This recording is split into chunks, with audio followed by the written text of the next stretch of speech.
அஸ்ஸலாமு அலைக்கும் வரஹ்மத்துல்லாஹி வபரகாத்து.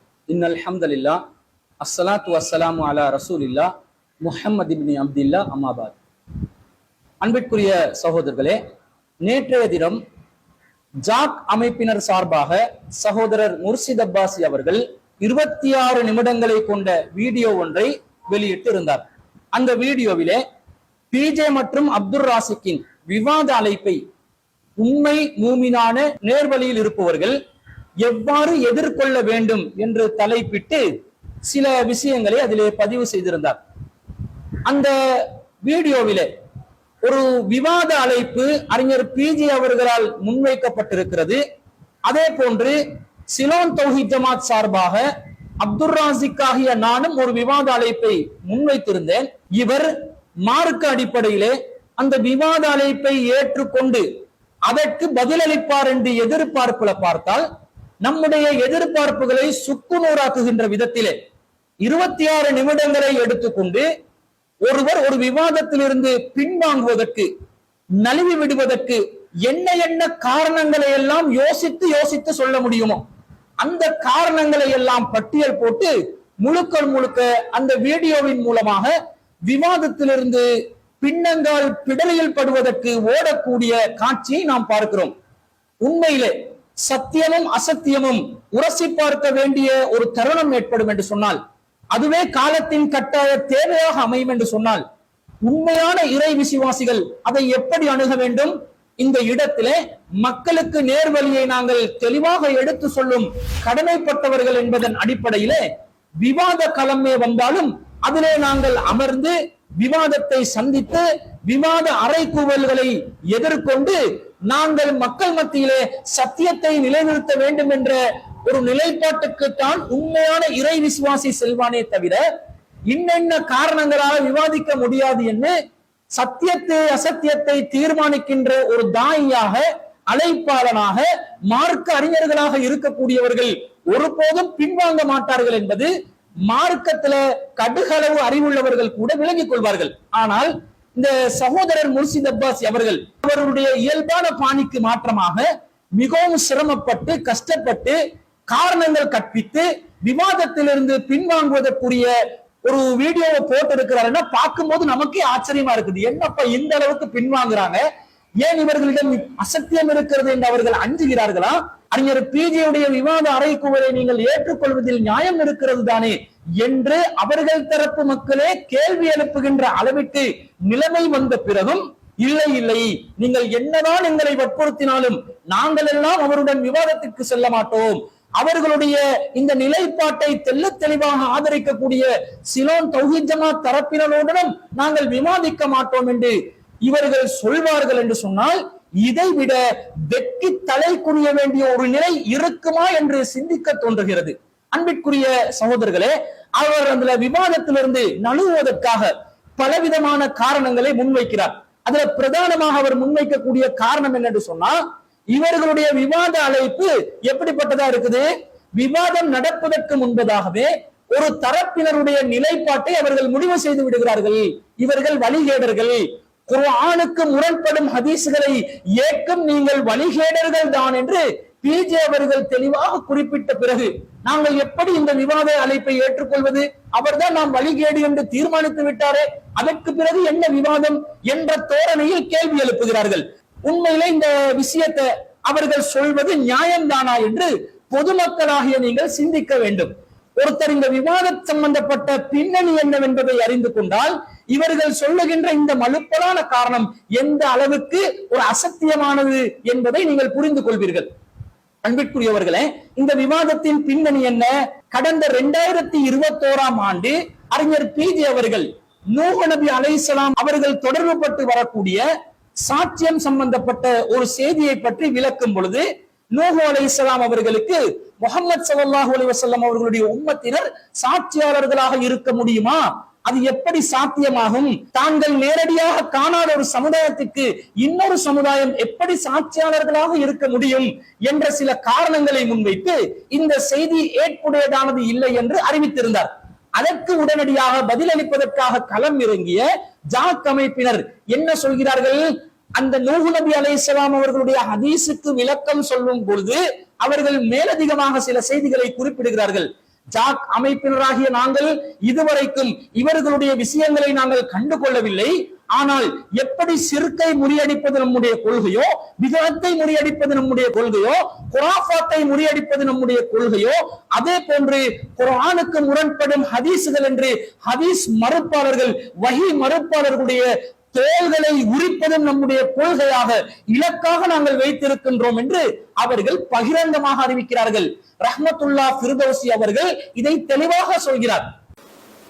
என்ன இந்த ஜமாத்தை பொறுத்தவரை மார்க்கத்திற்கு முரணாக, குர்ஆன் சுன்னாவுக்கு முரணாக எவர்களெல்லாம் இந்த மார்க்கத்திற்கு முரணாக செயல்படுகின்றார்களோ அவர்களை எல்லாம் தோலுரித்து காட்டுவது இந்த ஜமாத்துடைய இலக்காகவும் பணியாகவும் இனிமேல் இருக்கும். அதில் எந்த மாற்றமும் கிடையாது. இந்த ஜமாத்தை பொறுத்தவரை முதல் இலக்கு இணை வைப்பை ஒழிப்பது, பிதாத்துகளை ஒழிப்பது, குராஃபாத்துகளை ஒழிப்பது. எந்த கொள்கையை நாம் செய்து வருகின்றோமோ அதை தொடர்ந்து செய்து கொண்டே இருப்பது. அதே நேரத்தில் மார்க்கம் என்ற பெயரால், தௌஹீத் என்ற பெயரால் புதிய புதிய சித்தாந்தங்களையும் புதிய புதிய கொள்கையும் உருவாக்கி கொண்டிருக்கின்றார்கள். அன்றைக்கு இஸ்லாமிய மார்க்கத்திலே மிகப்பெரிய ஒரு குழப்பத்தை ஏற்பட வேண்டும் என்று மார்க்கத்தை விட்டு வெளியேறவர்கள் உருவாக்குனாங்களே, அதே போன்ற குழப்பங்களை எல்லாம் யாரெல்லாம் உருவாக்குகின்றார்களோ அவருடைய கொள்கையை தோலுரித்து காட்டுவதுதான் இந்த ஜமாத்துடைய இலக்கு. இனிமே இந்த ஜமாத் இப்படிதான் பயணிக்கும். ஷிர்க்குக்கும் பித்அத்திற்கும் குராஃபாத்துகளுக்கும் அதே போல வஹி மறுப்புக்கும் எதிராக இந்த ஜமாத் தொடர்ந்து பயணித்துக் கொண்டே இருக்கும். அதுதான் இந்த ஜமாத்துடைய இலக்கு. அப்படி என்றால் அவர்கள் தோலுரித்து காட்டுவதற்கு முன்வந்து விட்டார்கள் என்றால் இந்த அசத்தியத்தை முறியடிப்பதுதான் அவர்களுடைய நோக்கமாக இலக்காக இருக்கும் என்றால் அதை நேரடியாக நம் முன்னாடியே வந்து சொல்லிவிடுங்களேன், நேரடியாக ஒரு விவாத களத்திலே நாங்கள் உங்களை சந்திப்போமே என்று சொல்லி எத்தனை நாட்கள் எடுத்தாலும் பரவாயில்லை, எவ்வளவு நேர காலம் செலவழித்தாலும் பரவாயில்லை, இந்த விஷயத்துல குர்ஆனுக்கு முரண்படும் ஹதீஸ்கள் என்ற சமாச்சாரத்துல ஒரு முடிவு கட்டிடுவோம், மக்களுக்கு தெளிவுபடுத்திடுவோம் என்று சொல்லிதானே அந்த விவாத அழைப்பு விஷயத்தை பிஜே அவர்கள் முன்வைக்கிறார்கள். முன்வைக்கும் பொழுது ஒண்ணுமே இல்லாம திடீரென்று பிஜே அவர்கள் நான் விவாதத்துக்கு தயார் என்று கூப்பிட்ட மாதிரி பின்னணியை மறைச்சிட்டு ஒரு செய்தியை இவர் பதிவு செய்கிறார். அதே போன்று இந்தியாவிலே மண்ணடியிலே ஒரு பொது கூட்டத்தை போட்டு பிஜே அவர்கள் எப்படி இருந்தவர்கள், அவர் எப்படிப்பட்ட ஒரு நிலையில் இருந்தார், தற்போது எப்படி இருக்கிறார், ஒரு ரூபில் அடைந்து கொண்டு விளக்கம் சொல்ற அளவுக்கு முடங்கி விட்டாரே, அவரை நாங்கள் நேர்வழியை நோக்கி அழைக்கிறோம் என்று ஜாக் அமைப்பினர் சார்பாக பொதுக்கூட்டங்களை போட்டு நீங்கள் அவரை நேர்வழிக்கு அழைத்தீர்களா இல்லையா, நேர்வழிக்கு அழைத்தீர்கள் என்று சொன்னால் அந்த நேர்வழி அழைப்பை எவ்வாறு அணுகுவது, அது ஒரு விவாத களத்தின் மூலமாக அணுகுவதுதானே சரி. அதற்காகத்தான் பிஜே அவர்கள் விவாத அழைப்பை விட்டார்களே தவிர நீங்க என்னமோ திடீரென உதிச்சு விவாத அழைப்பு கொடுத்த மாதிரி ஒரு தோற்றத்தை கற்பிக்கிறீர்கள். இந்த பின்னணியை நீங்கள் திட்டமிட்டு மறைக்கிறீர்கள். அடுத்ததாக முர்ஷித் அப்பாசி அவர்கள் என்ன சொல்கிறார் தெரியுமா, இவருடன் விவாதத்திற்கு செல்வதாக இருந்தா நம்ம செல்லக்கூடாது என்பதற்கு நம் தரப்பு நியாயம் என்ன தெரியுமா, நம்மளை வழிகேடர்கள் என்று சொல்லிவிட்டார். வழிகேடர்கள் என்று அவர் முடிவு செய்து விட்ட பிறகு நாங்க எதுக்கு விவாதத்துல போய் உட்காரணும் என்ற மாதிரி கேட்கிறார். கடைசியாக ஜாக் அமைப்புக்கும் சலஃபிகளுக்கும் இடுகின்ற அந்த விவாத அழைப்பிலே அவர் விவாதம் நடப்பதற்கு முன்னாலே ஒரு சில முடிவுகளை சொல்லிவிடுகிறார். என்ன, ஜாக் அமைப்பை நாங்கள் விவாதத்துக்கு அழைக்கிறோம் என்று சொல்லிவிட்டு அவர் அந்த ஜாக் அமைப்பை பற்றி அல்லது நபிகளார் ஸல்லல்லாஹு அலைஹி வஸல்லம் அவர்களுடைய ஹதீஸுகளை குர்ஆனுக்கு முரண் என்று தூக்கி வீசாமல் ஏற்றுக்கொள்பவர்களை எப்படி அவர் சொல்கிறார், குர்ஆனுக்கு முரண்படுகின்ற ஹதீஸை ஏற்கும் நீங்கள் வழிகேடர்கள் தான் என்று தீர்ப்பு சொல்லிவிடுகிறார். அன்பிற்குரியவர்களே, யார் ஒருவர் வழிகேடில் இருக்கிறாரோ அந்த வழிகேடில் இருப்பவரை நேரடியாக விவாதத்திற்கு அழைப்பதுதானே சரி. நேர்வழியில் இருப்பவர்களை தான் நாங்கள் விவாதத்திற்கு அழைப்போமா? நான் உங்களை வழிகேடர் என்று சொன்னால், நீங்கள் என்னை வழிகேடர் என்று சொன்னால், வழிகேட்டில் இருப்பவர்கள் யார், நேர்வழியில் இருப்பவர்கள் யார் என்று தீர்மானிப்பதற்காகத்தானே விவாத களம். நீங்கள் நேர்வழியில் இருக்கிறீர்கள், நாங்களும் நேர்வழியில் இருக்கிறோம், விவாதம் பண்ணுவோம் என்றா யாராவது கேட்க மாட்டானா? ஏதாவது கிறுக்கு பிடிச்சிருக்குதா? எதுக்காக விவாதம் பண்ணணும்? நீங்க இரண்டு தரப்பும் நேர்வழியில் இருக்கிறீங்கன்னு சொன்னா இரண்டு தரப்பும் சேர்ந்து பிரச்சாரத்தை பண்ணுங்கன்னு தானே சொல்லணும். எதுக்கு அப்ப விவாதம் வரணும்? விவாதம் என்பதே எதற்கு வருகிறது என்று சொன்னால், ஒரு தரப்பு இன்னொரு தரப்பை சாடும் பொழுது உங்களுடைய கொள்கை நியாயமற்றது, உங்களுடைய நிலைப்பாடு தவறானது, நீங்கள் இருக்கும் வழிகேடானது என்று குற்றச்சாட்டு வைத்தால் தானுங்க விவாதம் ஒன்றே உருவாகும். அப்படித்தானே விவாத களங்களை நாங்கள் கடந்த காலங்களில் சந்தித்தோம். இலங்கையிலே நாங்கள் எத்தனை விவாதங்களை செய்திருக்கிறோம். அந்த விவாதங்களின் போது எதிர்த்தரப்பினரை நேர்வழியில் இருப்பவர்கள் என்று சொல்லிக் கொண்டுதான் நாங்கள் விவாதத்திற்கு அழைத்தோமா, அல்லது அவர்களை வழிகேடு என்று பகிரங்கமாக அறிவித்ததனால் தான் விவாதம் என்று ஒன்று உருவானதா? என்ன சொல்றீங்க? இதை நீங்கள் விளக்கமா சொல்லும் பொழுது உங்கள் தரப்பு மக்கள் இதை பார்த்து சிரிக்க மாட்டார்கள். என்ன சொல்றாங்க இவங்க விளக்கம் என்ற பேர்ல? என்ன சொல்ல வர்றாங்க? நேர்வழியில் இருந்து கொண்டு விவாதமா? இரண்டு தரப்பு வழிகேடு சாடும் போது விவாதம் உருவாகுமா?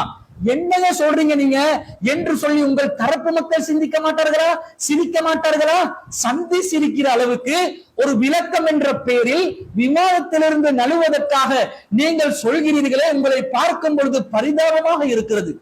அறிஞர் பிஜே அவர்கள் ஜாக் அமைப்பினரை பார்த்து, நீங்கள் வழிகேடர்கள், நீங்கள் குர்ஆனை மறுப்பவர்கள், நீங்கள் குர்ஆனுக்கு மதிப்பு கொடுக்காதவர்கள் என்று சாடினால், இந்த நேரத்தில் ஜாக் அமைப்பினுடைய கடமை என்ன?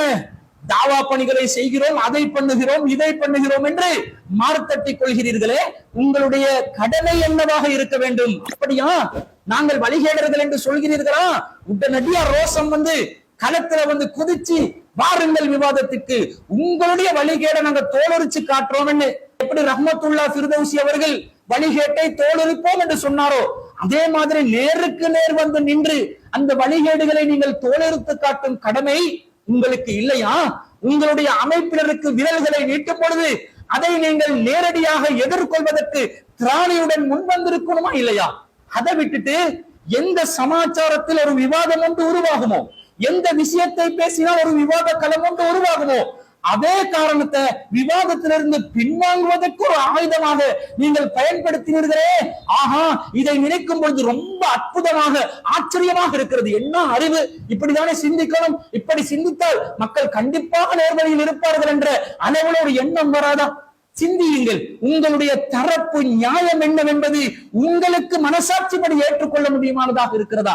சிந்தியுங்க முர்ஷித் அப்பாசி அவர்களே. ஒருவரை சாதி பேசினதனாலேயே விவாதத்திலிருந்து பின்வாங்குவதா?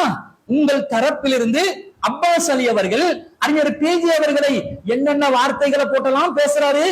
காஃபிர் என்ற அளவுக்கு, முர்த்தத் என்ற அளவுக்கு கடுமையான நாகரிகமற்ற வார்த்தைகளை எல்லாம் பயன்படுத்தி பகிரங்கமாக வீடியோக்களில் சாடுகிறாரே. அப்படி சாடக்கூடியவர் இப்படி சாடிவிட்டார் என்று சொல்லி பிஜே அவர்கள் அப்பாஸ் அலி அவர்களுடன் விவாதத்திற்கு செல்லாமல் பின்வாங்குவாரா? அப்படி சாடிவிட்ட காரணத்தினால் இப்படி சாடுபவர்களுடன் எல்லாம் நாங்கள் விவாதத்திற்கு செல்லக்கூடாது என்று ஒருவர் முடங்கி கிடப்பாரானால் அது சத்தியமாக இருக்குமா? அப்பாஸ் அலி பேசினாலும் சரி, யாரு பேசினாலும் சரி, நம்மளை என்ன வார்த்தை சொல்லி திட்டினாலும் சரி, நாம் கொண்ட கொள்கை சரியானதாக இருந்தால் அதை நிலைநிறுத்துவதற்கு ஒருவர் முன் வந்தால் அதுதானே சத்தியத்தில் இருப்பதற்கு அளவுகோலாக இருக்க முடியும். இதை யோசிக்க மாட்டீர்களா? அன்பிற்குரியவர்களை, அடுத்ததா என்ன சொல்றார் தெரியுமா? இவருடைய விவாத அழைப்பிற்கான நோக்கம் சத்தியத்தை தெரிந்து கொள்வதற்காக அல்ல, மாறாக இவர் குர்ஆனுக்கு முரண் சில ஹதீஸ்களை மறுக்கிறாரே, அந்த செய்திகளை மக்களுக்கு சொல்லி மக்களை குழப்புறதுதான் இவருடைய நோக்கம் என்ற மாதிரி ஒரு கருத்தை சொல்றாரு. இவருடைய நோக்கம் விவாதம் வைத்து எதிர்த்தரப்பிலிருந்து சரியான கூற்றுக்கள் வந்தால் அதை நாங்கள் ஏற்றுக்கொண்டு எங்களுடைய கொள்கையை மாற்றிக்கொள்ள போகிறோம் என்ற நடுநிலைமையான சிந்தனை போக்கா, அல்லது தன்னுடைய விவாத திறமையை வைத்து அல்லது ஹதீசுகளை மறுக்கின்ற அந்த குதர்க்க வாதங்களை வைத்து மக்களை வழிகெடுப்பதுதான் நோக்கமா என்று நாங்கள் நிதானமாக சிந்தித்து அவருடைய விவாத அழைப்பு வீடியோவை பார்த்தால் மிக தெளிவாக புரிந்து கொள்ளலாம். அவர் விவாதத்தை அழைப்பது சத்தியத்தை தெரிந்து கொள்வதற்கு அல்ல. அன்பிற்குரியவர்களே, ஒருவர் ஒரு தரப்பிலிருந்து விவாதத்திற்கு அழைத்தால் உங்களுடைய கடமை என்ன? அவர் எந்த நோக்கத்துக்காக அழைக்கிறார் என்றது உங்களுக்கு என்ன தேவை? அவர் எந்த நோக்கத்துக்கு அழைச்சாலும் நீங்கள் என்ன செய்ய வேண்டும்? உங்கள் தரப்பில் சத்தியம் இருக்குமேயானால் அந்த சத்தியத்தை நிலைநிறுத்துவதற்கு நீங்கள் முன்வர வேண்டும். அதை விட்டுட்டு அந்த நோக்கம் அவருக்கு இருக்கிறது, இந்த நோக்கம் இவருக்கு இருக்கிறது, நோக்கம் கற்பித்து நீங்கள் பின்வாங்குவீர்களா? இப்படி பின்வாங்குவதை மார்க்கம் ஆதரிக்குமா? அறிஞர் பிஜே அவர்களுடைய உள்ளத்தை நீங்கள் பிளந்து பார்த்தீர்களா? இவருடைய நோக்கம் சத்தியத்தை தெளிவுபடுத்துவதற்கு அல்ல, சத்தியத்தை அறிந்து கொள்வதற்கு அல்ல, மக்களை குழப்பறதுக்கு தான் என்றது நோக்கம் என்பதை நீங்கள் அவருடைய உள்ளத்தை பிளந்து பார்த்துதான் அறிந்து கொண்டீர்களா? அவருடைய நோக்கத்தை எல்லாம் அவருக்கு கண்டறிகிற ஆற்றல் இருக்குதா? அப்படி அவர் மக்களை குழப்பறதுக்காகத்தான் வர்றார் என்பது உங்களுடைய எண்ணமாக இருந்தால் நீங்க இன்னும் ஸ்டடி ஆகணும். மக்களை குழப்புறாரு, மக்களை வழிகேட்ட நோக்கி அனுப்புறாரு, இவருடைய கருத்துக்களை கேட்டு மக்கள் வழிகேட்டுக்கு போறாங்க. சத்தியத்தில் இருக்கக்கூடிய நாங்கள் இவருடைய வழிகேட்டிலிருந்து மக்களை மீட்டெடுப்பது நம்முடைய கடமை என்று மக்களை எடுப்பதற்காக நீங்கள் களத்தில் இறங்குவீர்களா? நீங்க யாருக்காக தான் அப்ப தாவா பண்றீங்க? மக்களுக்கு சத்தியம் போகணும் என்றதுக்காக நீங்க தாவா பண்ணலையா? அப்ப நீங்க தாவா பண்றது நீங்க ஒவ்வொருவரும் அறிஞர்களாக மக்கள் மத்தியிலே அறிமுகமாக இருக்கணும் என்ற காரணத்துக்காகவா? அல்லது நீங்கள் ஒவ்வொருவரும் உங்களுடைய வாழ்வாதாரங்களை அமைத்துக் கொள்வதற்காகவா? உங்களுடைய நோக்கம் எதுவாக இருக்க வேண்டும்? அவர் மக்களை குழப்ப வர்றாரு, குழம்புற மக்கள் குழம்பி போட்டும், அவங்க எக்கேடு கெட்டு போனாலும் பரவாயில்லை, நாங்க இவங்களுக்கு விளக்கம் கொடுத்துடக்கூடாது, மக்கள் அவருடைய வழிகேட்டிலிருந்து மீட்டெடுத்துட கூடாது, நாங்க கேட்டும் கேட்காமலும் பார்த்தும் பார்க்காமலும் இருக்குமிடம் தெரியாமல் இருந்து கொள்ள வேண்டும் என்பதுதான் உங்களுடைய நிலைப்பாடா? விவாதம் செய்துதான் இவர்கள் திரும்புவாங்களா? இவங்களோட விவாதம் செஞ்சுதான் மக்களுக்கு நேர்வழி கொடுக்கணும் என்ற தேவை இருக்குதான்னு கேட்கிறீங்களே. அப்ப அறிஞர் பிஜி அவர்களை 1988ஆம் ஆண்டுல கல்முனை விவாதத்துக்கு அழைத்து வந்தீர்களே, அழைத்து வந்த நேரத்தில் என்னத்துக்கு அழைத்து வந்து இந்த சுன்னத் ஜமாத்தினர் திருந்தவா போறாங்க? அவங்க அவுலியா நம்பிக்கையிலிருந்து வெளியே வரவா போறாங்க? சிறுக்கிலிருந்து விதத்திலிருந்து வெளியே வரவா போறாங்க என்று நீங்கள் நினைத்துதான் அவரை விவாதத்திற்கு அழைத்தீர்களா? அல்லது விவாத களம் சவால் என்று வந்தால் அதை எதிர்கொள்வதுதான் ஏகத்துவத்தின் அடையாளம் என்பதை நிறுவுவதற்காக அவரை அழைத்தீர்களா? 1993ஆம் ஆண்டு இலங்கையிலே பையத் என்ற பிரச்சனை வந்து பையத் எடுக்காதவர்கள் எல்லாம் காபிர்கள், ஜாகில்கள் என்று மிகப்பெரிய ஒரு அறைகூவலை விட்டிருந்தார்களே இலங்கை உமர் அலி அவர்கள். அவரை எதிர்கொள்வதற்கு அறிஞர் பிஜி அவர்களை அழைத்து வர வேண்டிய தேவை உங்களுக்கு வரவில்லையா? அந்த நேரத்தில் என்னத்த விவாதம் பண்ணி என்னத்த பையத்திலிருந்து மக்களை கலட்டி எடுக்கிறது, மக்கள் பயான்களையே கேட்டுக்கொண்டு செல்லட்டும் என்று நீங்கள் விட்டு விட்டீர்களா? அப்படி விட்டு விட்டிருந்தார் இந்த பையத் என்ற வழிகட்ட சிந்தனையிலிருந்து மக்களை கலட்டி எடுக்க முடியுமாக இருந்திருக்குமா? உங்க யாருக்கும் திராணி இல்லாமல் இருந்தது. அந்த காலகட்டத்தில் அவர் வந்துதானே நிறுவினார், எது சத்தியம் என்பது மக்களுக்கு வழங்கப்படுத்தினார். அந்த பையத் என்ற வழிகட்ட சிந்தனையிலிருந்து மக்களை கலட்டி எடுத்தார். அல்லாஹ்வுடைய உதவியை கொண்டு அந்த காரியங்கள் நிகழ்ந்ததா இல்லையா? அது மாத்திரமா? 2001ஆம் ஆண்டு BMICH என்ற இலங்கை சர்வதேச மண்டபம் ஒன்றில் நீங்கள் விவாதம் ஏற்பாடு செய்தீர்களே, சுன்னத் ஜமாத்தினருடன் அஹ்லுஸ் சுன்னத் வல் ஜமாத்தினர்கள் யார் என்று கொட்டை எழுத்துக்களில் தலைப்பு போட்டீர்களே, அந்த விவாதத்தை உங்களால் தனியாக எதிர்கொள்ள முடிந்ததா? நீங்கள் அந்த நேரத்தில் அறிஞர் பிஜி அவர்களை அழைத்து விவாத களத்திலே சுன்னத் ஜமாத்தினரை நீங்கள் தகடுபொடியாக்கினீர்களே, அந்த நேரத்தில் பிஜி அவர்களை அழைத்து விவாதம் பண்ணிதான் சுன்னத் ஜமாத்தினரை நேர்வழிக்கு எடுக்கணுமா? அப்படித்தான் நேர்வழிக்கு பல பேர் வந்தார்களா என்று ஒவ்வொரு காலகட்டத்திலையும் சிந்தித்து தான் நீங்க விவாதங்களை அணுகுனீங்களா? அதுவே அறிஞர் பிஜி அவர்கள் என்று வருகின்ற நேரத்தில் உங்களுடைய அசத்தியம் புட்டு புட்டாக வெளிப்பட்டு விடும் என்று பயப்படுகிறீர்களா?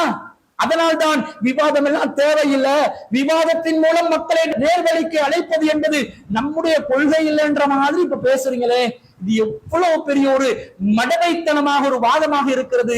சிந்திக்க வேண்டும். இது எப்படி இருக்குதுன்னு சொல்லி கேட்டா, பட்டுக்கோட்டைக்கு வழி கேட்டா கொட்டை பாக்குக்கு விலை சொல்ற மாதிரி இல்ல இருக்குது. இது சரியா? இங்க இலங்கையில சொல்லுவாங்க என்னன்னு கேட்டா மல்ல கொள்ளண்டுவாங்க. எங்க போறீங்க நீங்க கேட்டா என் பையில தேங்காய் இருக்குது என்று சொல்ற மாதிரி கதையா இருக்குது. எதெல்லாம் விவாதத்திற்கு காரணமாக நாங்கள் கேட்டுக்கொண்டிருக்கிறோமோ அதுவே விவாதத்திற்கு காரணம் இல்லை என்று அப்படி உள்டாவா பேசிக் கொண்டிருக்கிறீர்களே.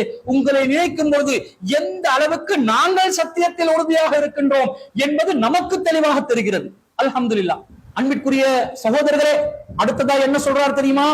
நீங்க எல்லாம் குர்ஆனுக்கு முரண்படும் என்று ஹதீஸ மறுக்கிறீங்க. நீங்க மறுக்கிறீங்க, அல்தாஃபி அவர்கள் மறுக்கிறார், TNTJ மறுக்கிறது, சிலான் தௌஹீத் ஜமாத் மறுக்கிறது, அறிஞர் பிஜி அவர்கள் மறுத்துக் கொண்டிருக்கிறார். நீங்க கேட்கிற கேள்விகளுக்கெல்லாம் 1200 வருடங்களுக்கு முன்பதாக அறிஞர் பெருமக்கள் தெள்ள தெளிவாக விளக்கம் கொடுத்திருக்கிறார்கள்.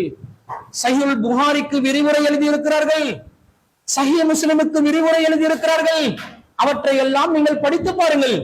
20-25 வருடங்களுக்கு முன்பதாக உங்களுடைய அறிஞர் பிஜி அவர்கள் பேசிய வீடியோக்கள், அவர் எழுதிய ஆக்கங்களை நீங்கள் வாசித்து பார்த்தாலே உங்களுடைய கொள்கை எந்த அளவுக்கு அசத்தியம் என்றது உங்களுக்கு விளங்கும் என்ற மாதிரி சொல்கிறார். இந்த ஹதீசுகள் நியாயமானது, குர்ஆனுக்கு உடன்பட்டு போக வேண்டியது என்று விளங்கப்படுத்த வேண்டிய கட்டாயம் இன்றைக்கு இல்லை. காரணம் என்ன தெரியுமா? நீங்கள் புகாரிக்கு விளக்க உரையாக இருக்கின்ற கடலளவு எழுதப்பட்டிருக்கிறது ஏராளமான ஹதீஸ் கிதாபுகள். முஸ்லிம்களுக்கு விளக்கமாக, முஸ்லிம் என்ற ஹதீஸ் கிதாபுக்கு விளக்கமாக தாராளமாக விளக்கம் எழுதப்பட்டிருக்கிறது. இன்னும் ஹதீஸ் கிதாபுகளுக்கு எழுதப்பட்ட விளக்கங்கள் ஏராளம் இருக்கின்றன. அந்த புத்தகங்களை புரட்டி பார்த்தால் ஹதீசுகள் விமர்சிக்கப்பட்டதற்கான காரணிகள், ஹதீசுகளுக்கு எதிராக வைக்கப்பட்ட சந்தேகங்கள் அக்குவேறு ஆணிவேராக அலசி ஆராயப்பட்டு இது குர்ஆனுக்கு முரணானதல்ல, இது குர்ஆனுக்கு உடன்பாடாக விளங்கலாம் என்று எங்களுக்கு முன்னால் வந்த தலை சிறந்த அறிஞர்களால் குர்ஆனையும் சுன்னாவையும் தன்னுடைய வாழ்க்கையின் அடிப்படையாக கொண்டு அதற்காகவே தன்னுடைய வாழ்க்கையை செலவழித்த அறிஞர்களால் மிக தெளிவாக எழுதப்பட்டு விளக்கம் சொல்லப்பட்ட ஹதீசுகளை தான் இன்றைக்கு பிஜேயும் பிஜேயை போன்றவர்களும் மறுத்துக் கொண்டிருக்கிறார்கள். பிஜே அவர்கள் 20 வருஷத்துக்கு முன்னால், 25 வருடங்களுக்கு முன்னால் ஹதீசுகளை பற்றி, ஹதீஸ் கலையை பற்றி, இல்முர் ரிஜால் என்று சொல்லப்படுகின்ற அறிவிப்பாளர்களை பற்றி பேசியிருக்கின்ற அவர்களுடைய பழைய ஆடியோக்கள், பழைய வீடியோக்களை எடுத்து பாருங்கள். சகோதரர் அப்துல் ராசிக் அவர்களுக்கும் சொல்கிறேன், நீங்கள் ஒரு நியாயமான மனதோடு அவர்களுடைய பழைய எழுத்துக்களையும் பழைய ஆடியோக்களையும் எடுத்து வாசித்து பாருங்கள்.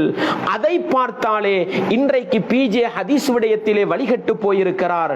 தன்னுடைய சொந்த புத்திக்கு படாத ஹதீசுகளை எல்லாம் குர்ஆனுக்கு முரண் என்று மறுத்துக் கொண்டிருக்கிறார் என்பதை மிக தெளிவாக புரிந்து கொள்ளலாம். சத்தியத்தை அறிந்து கொள்கிற எண்ணம் இருந்தால் சகோதரர் பிஜே அவர்களுக்கும் சகோதரர் அப்துல் ராசிக் அவர்களுக்கும் எஸ்எல்டிஜே, டிஎன்டிஜே இது போன்ற வழிகட்ட அமைப்பில் இருக்கிற அனைவருக்கும் நான் சொல்லுகின்றேன், 1200 வருடங்களாக குர்ஆன் சுன்னாவுக்கு விளக்கம் எழுதிய அறிஞர்களுடைய விளக்கங்களை இஹ்லாஸோடு மன தூய்மையோடு பாருங்கள், நேர்வழி கிடைக்கும். பிஜே அவர்கள் 20 வருடத்துக்கு முன்னால், 25 வருடத்துக்கு முன்னால் ஹதீஸ்களை சம்பந்தமாக, இட்டுக்கட்டப்பட்ட ஹதீஸ் சம்பந்தமாக பேசிய பழைய எழுத்துக்களை, வீடியோக்களை பாருங்கள், நிச்சயமாக நேர்வழி பெறலாம். ஆமா, அறிஞர் பிஜே அவர்கள் 1200 வருடங்களுக்கு முன்பதாக உள்ள அறிஞர்களுடைய விளக்கங்களை, கிதாபுகளை எல்லாம் பார்த்துதான் இருக்கிறார். நீங்க சொல்கிறீர்களே இல்முர் ரிஜால் என்ற விஷயத்துக்கு அவர் என்ன விளக்கம் சொல்றார் என்று கேட்டாலே ஹதீஸ் துறையில அவர் என்ன நிலைப்பாட்டில் இருந்தார் என்பது உங்களுக்கு தெளிவாக புரியும் என்று சொல்கிறீர்களே, அப்ப நீங்களே ஒப்புக்கொண்டு விட்டீர்கள். அறிஞர் பிஜே அவர்கள் அதையெல்லாம் வாசிச்சு தான் இருக்கிறாரு, அறிஞர்கள் சொன்னதெல்லாம் பார்த்துட்டு தான் இருக்கிறாரு. அதெல்லாம் பார்த்த பிறகும் இந்த நிலைப்பாடு அறிவிக்கிறார் என்று சொன்னா, அந்த 1200 வருடங்களுக்கு முன்புள்ள அறிஞர்கள் சொன்ன விஷயத்துல சரியான ஒரு பதில் கிடைக்கவில்லை என்பதுதானே அர்த்தம். அவர்கள் பதில் என்ற பெயரில் பதிவு செய்திருக்கின்ற விஷயங்களில் சமாளிப்புகளும் மலுப்பல்களும் இருப்பதுதானே அர்த்தம். அனைத்து விஷயங்களுக்கும் சொல்லவில்லை. நாம் எதை குர்ஆனுக்கு முரண்படும் ஹதீசுகள் என்று ஒரு சில ஹதீசுகளை நாங்கள் எடுத்து காட்டுறோமோ, அந்த ஹதீசுகளுக்கு 1200 வருடங்களுக்கு முன்பதாக அறிஞர்கள் சொன்ன விளக்கங்கள் எப்படி இருக்கிறது தெரியுமா? அவங்க பால்குடி ஹதீஸுக்கு விளக்கம் சொல்றாங்க. என்ன விளக்கம் சொல்றாங்க? பால்குடி என்பது சாலிமுக்கும் சஹலாக்கும் மட்டும் உள்ள சட்டம். சஹலா என்ற பெண்மணி சாலிம் என்ற இளைஞனுக்கு பால் கொடுத்தார் என்று வருதா இல்லையா? வருகிறது. அதுக்கு என்ன அர்த்தம்? அது அவர்கள் இருவருக்கு மட்டும் ஹாஸான சட்டம். ஹாஸான சட்டம், தனி சட்டம், தனி சலுகை. சாலிமுக்கு சஹலாவிடம் பால் அருந்தலாம் என்பது தனி சலுகை என்றுதானே விளக்கம் சொல்லி இருக்கிறார்கள். தனி சலுகை என்பதற்கு என்ன ஆதாரம்? என்ன ஆதாரத்தை முன்வைத்து தனிச்சலுகை என்று அறிஞர்கள் சொன்னார்கள்? மாறாக அல்லாஹ் குர்ஆன்ல என்ன சொல்றான்? குல் இன்னல்லாஹ லா யஅமுரு பில் ஃபஹ்ஷா, அல்லாஹ் தஆலா மானக்கேடான விஷயத்தை ஒருபோதும் ஏவ மாட்டான் என்று அல்லாஹ் சொல்கிறான். அத்தகூலுன அலல்லாஹி மா லா தஅலமூன், நீங்கள் அல்லாஹ் விஷயத்திலே உங்களுக்கு தெரியாததை நீங்கள் சொல்கிறீர்களா என்று அல்லாஹ் கேட்கிறான். ஆபாசத்திற்கு தனிச்சலுகை யாருக்கும் இஸ்லாம் கொடுக்காது. அசிங்கத்திற்கு தனிச்சலுகை யாருக்கும் இஸ்லாம் கொடுக்காது. அனாச்சாரத்துக்கு தனிச்சலுகை யாருக்கும் இஸ்லாம் கொடுக்காது. ஏன் ஒரு நபித்தோழர் வருகிறார், அல்லாஹ்வின் தூதரே எனக்கு விபச்சாரம் செய்வதற்கு அனுமதித்தாருங்கள் என்று தனிச்சலுகை கேட்டாரே, அதற்கு நபி ஸல்லல்லாஹு அலைஹி வஸல்லம் அவர்கள் என்ன பதில் சொன்னார்கள்? உனக்கு தாய் இல்லையா, உனக்கு சகோதரி இல்லையா, உனக்கு பெண் உறவினர்கள் யாரும் இல்லையா, அவர்களுடன் நீ அதை விரும்புவாயா? நபி ஸல்லல்லாஹு அலைஹி வஸல்லம் கேட்கல. ரசூல் ஸல்லல்லாஹு அலைஹி வஸல்லம் என்ன சொல்ல வந்தார்கள்? அவங்களுக்கு நீ எப்படி விரும்ப மாட்டியோ அதே மாதிரி இன்னொரு தாய்க்கு, இன்னொரு சகோதரிக்கு, இன்னொரு பெண்ணுக்கு நான் எப்படி அனுமதி வழங்கலாம்? இப்படி இஸ்லாம் ஆபாசத்துக்கு முற்றுப்புள்ளி வைத்த மார்க்கத்திலே வலா தக்ரபு ஸினா, விபச்சாரத்தை நெருங்காதீர்கள் என்று நெருக்கத்திற்கு தடை செய்த மார்க்கத்திலே ஒரு சாலிமுக்கும் சஹலாவுக்கும் தனியாக பால் கொடுக்கலாம் என்று இஸ்லாம் அனுமதிக்குமா? இதுதானே 500 வருடங்களுக்கு முன்பதாக, 300 வருடங்களுக்கு முன்பதாக, 1000 வருடங்களுக்கு முன்பதாக, 1200 வருடங்களுக்கு முன்பதாக முன் சென்ற அறிஞர்கள் இந்த செய்திகளுக்கு விளக்கமான சொன்ன சமாளிப்புகள். இதை ஏற்றுக்கொள்ள முடியாததனால்தான் இந்த விளக்கம் சரியில்லை. இந்த விளக்கம் மக்களுக்கு சொன்னா மக்கள் என்ன சொல்லுவாங்க? என்னங்க இஸ்லாம் என்றீங்க, வயசுக்கு வந்த ஒரு இளைஞன் ஒரு பெண்ணிடத்தில் பால் குடிக்கலாம் என்று இறை தூதர் அனுமதித்ததாக சொல்கிறீர்களே, இது ஆபாசம் இல்லையா என்று கேட்டால் என்ன பதில் சொல்வது?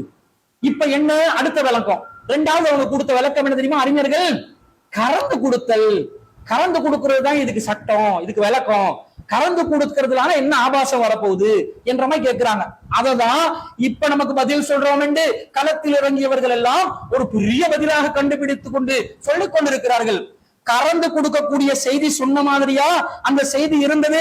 சஹலாவுடைய விஷயத்திலே ஹுதைஃபா ரலியல்லாஹு அன்ஹு அவர்கள் சந்தேகப்படுகின்ற நேரத்திலே சஹலா அவர்கள் நபிகள் நாயகம் ஸல்லல்லாஹு அலைஹி வஸல்லம் அவர்களிடம் இதை போய் சொன்ன நேரத்தில் அல்லாஹ்வின் தூதர் ஸல்லல்லாஹு அலைஹி வஸல்லம் என்ன சொன்னார்கள்? அர்லிஹி, நீ அவருக்கு பால் கொடு, பால் கொடு என்று சொன்னார்கள். அந்த பால் கொடு என்றது மார்பகத்தில் வாயை வைத்து பால் கொடுக்கணும் என்று ரசூலுல்லாஹ் சொல்லல என்ற மாதிரி மனுப்புறீங்க. அப்ப அந்த பெண்மணி என்ன சொன்னாங்க? சஹலா அவர்கள் வகைஃப உர்லிஹு வஹுவ ரஜுலுன் கபீர், வகைஃப உர்லிஹு, நான் எப்படி அவருக்கு பால் கொடுப்பேன்? வஹுவ ரஜுலுன் கபீர், அவரோ பெரிய மனிதராக இருக்கிறார், அவர் பெரிய மனுஷன், நான் எப்படி அவருக்கு பால் கொடுக்க முடியும்? கறந்து கொடுக்கும் விஷயத்திற்கு இந்த கேள்வி எதற்கு வர வேண்டும்? இது கறந்து கொடுக்கிற மேட்டரா இருந்தா எதுக்கு இந்த பெரியவர் என்ற வயசெல்லாம்? பெரியவரா இருந்தாலும் சிறியவரா இருந்தாலும் யாரா இருந்தாலும் பரவாயில்லை, யாருக்கும் கறந்து கொடுக்கலாமே. அப்ப கறந்து கொடுக்கிறன்ற விளக்கம் இல்லாததுனாலவா எப்படி பெரிய ஆளுக்கு நான் பால் கொடுக்கலாம் என்று சொன்ன நேரத்துல பஸ்ஸம ரசூலுல்லாஹி ஸல்லல்லாஹு அலைஹி வஸல்லம், ரசூல் அப்படி லைட்டா சிரிச்சாங்க. கது அலிம்து அன்னஹு ரஜுலுன் கபீர், அவர் பெரிய மனுஷன் என்று எனக்கு தெரியும், பரவாயில்ல குடு என்று சொன்னார்கள். என்றா இது கறந்து கொடுக்கிறதா வருதா?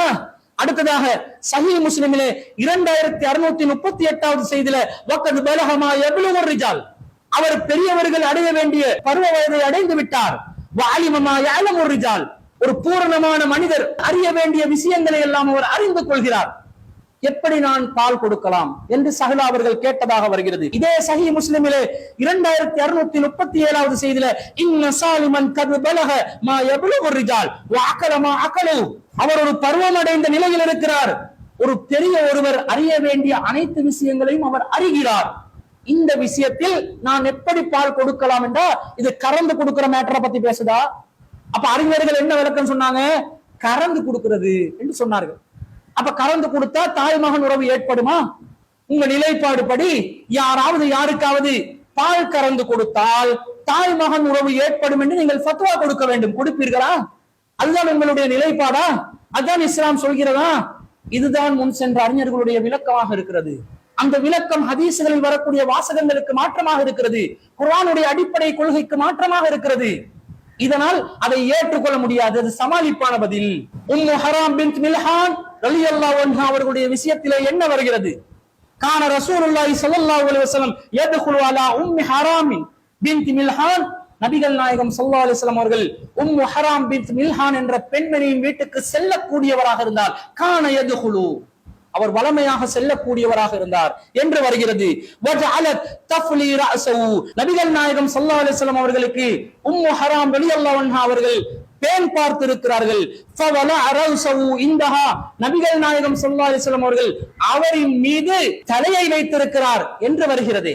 அதே போன்று வருகிறது தஹல ரசூலுல்லாஹி ஸல்லல்லாஹு அலைஹி வஸல்லம் அலா இப்னதி மில்ஹான ஃபத்தகஹ இந்தஹா, நபிகள் நாயகம் ஸல்லல்லாஹு அலைஹி வஸல்லம் அவர்கள் உம்மு ஹராம் ரலியல்லாஹு அன்ஹா அவர்களுடைய வீட்டுக்கு சென்றார்கள்.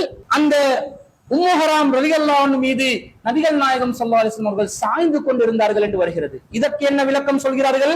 தனிச்சலுகை, நபிகள் நாயகத்துக்கு காசான சட்டம், இதானே விளக்கம்.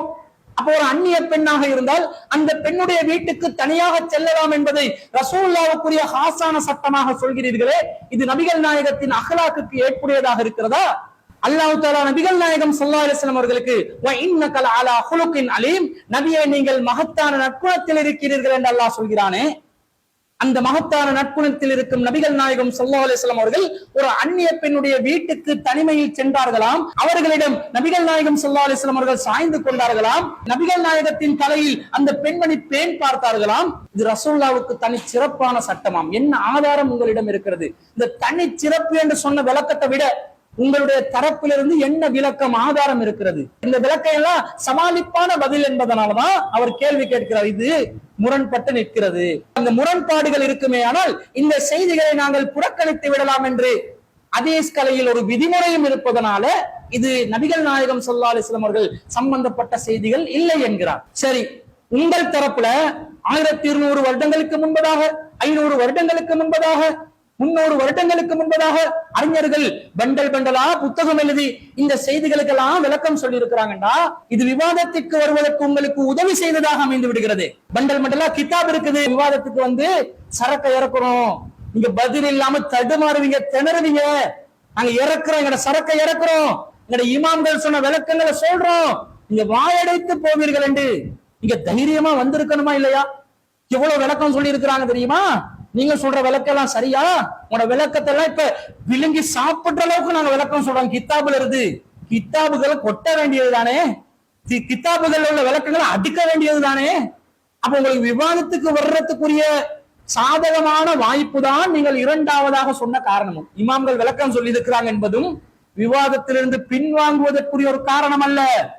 அந்த விளக்கங்களை நீங்கள் எடுத்து சொல்லி விவாதத்துக்கு நீங்க தைரியமாக வருவதற்குரிய ஒரு காரணமாக இருக்கக்கூடிய ஒன்றை உள்டாவா மாத்தி சொல்கிறீர்கள். இதுதான் வழிகேடு நீங்கள் இருப்பதற்கு மிக தெளிவான ஒரு அடையாளம் என்பதை நீங்கள் புரிந்து கொள்ள வேண்டும். அடுத்ததாக சொல்கிறார் அப்துல் ராசிக் அவர்களே, நீங்கள் நியாய மனதோடு இதை சிந்திக்க வேண்டும். நீங்க நியாயமாக சிந்தித்தால் பிஜே அவர்களுடைய பழைய எழுத்துக்கள், ஆடியோக்கள், வீடியோக்களை நீங்கள் பார்க்க வேண்டும்.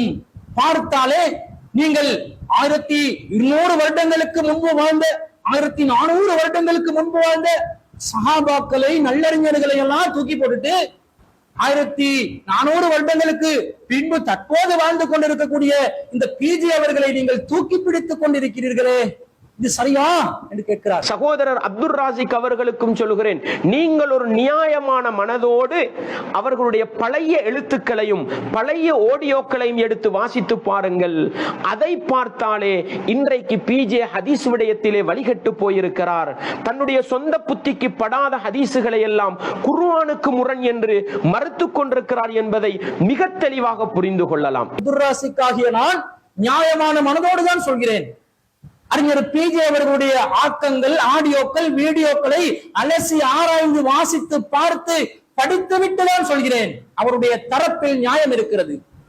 பிஜே அவர்களை தூக்கி பிடிக்க வேண்டும், அவருக்கு ஜால்ரா அடிக்க வேண்டும், அவருக்கு கூஜா தூக்க வேண்டும் என்ற நோக்கம் நம்மிடம் இல்லை. அவர் சொல்லும் சொற்கள் சத்தியமானவை. அவர் மார்க்கம் என்று எதையெல்லாம் பேசுகிறாரோ அந்த பேசக்கூடிய விஷயங்களுக்கு அவர் ஆதாரத்தை முன்வைக்கிறார். ஆதாரத்துடன் அவரை ஏற்றுக்கொண்டிருக்கிறோம். ஆதாரம் இல்லாமல் அவரை ஏற்கவில்லை. அவரிடத்தில் இருக்கக்கூடிய ஆதாரங்கள் புஸ்வானமான ஆதாரம் என்பதை நீங்கள் நிரூபித்தால் நான் உங்கள் தரப்பிலிருந்து உங்களுடன் கைகோர்த்துக் கொண்டு அழைப்பு பணி செய்வதற்கு தயாராக இருக்கிறேன். நமக்கு பிஜே என்பவரா மேட்ரு, கொள்கைதான் விஷயம். அந்த கொள்கை யாரிடம் இருக்கிறது? அறிஞர் பிஜே அவர்களுடைய தரப்பில் இருக்கிறதா, உங்களுடைய தரப்பில் இருக்கிறதா? உங்களுடைய தரப்பில் எந்த ஒரு நியாயமான பதிலையும் நாம் இதுவரை காணவில்லை. மழுப்பலும், ஓடுவதும், பின்வாங்குவதும் இதுதான் உங்களுடைய நிலைப்பாடாக இருக்கிறது. பதில்களை காணோம், உங்களுடைய தரப்பின் ஆதாரங்களை காணோம். விவாதத்திற்கு வாருங்கள் வாருங்கள் என்று அழைத்தால் நீங்கள் பின்வாங்குகிறீர்கள். சத்தியத்தில் இருப்பவர்கள் தைரியமாக இருக்க வேண்டும், தில்லுடன் இருக்க வேண்டும், திராணியுடன் இருக்க வேண்டும், அறிவுடன் இருக்க வேண்டும். இது எதுவுமே உங்கள் தரப்பில் இல்லாமல் இருப்பதை நான் கண்கூடாக பார்க்கிறேன். எனவே சத்தியம் இருக்கும் அறிஞர் பிஜே அவர்களுடைய தரப்பிலிருந்து நான் அழைப்பு பணியில் ஈடுபட்டுக் கொண்டிருக்கின்றேன். அதை முறியடியுங்கள்.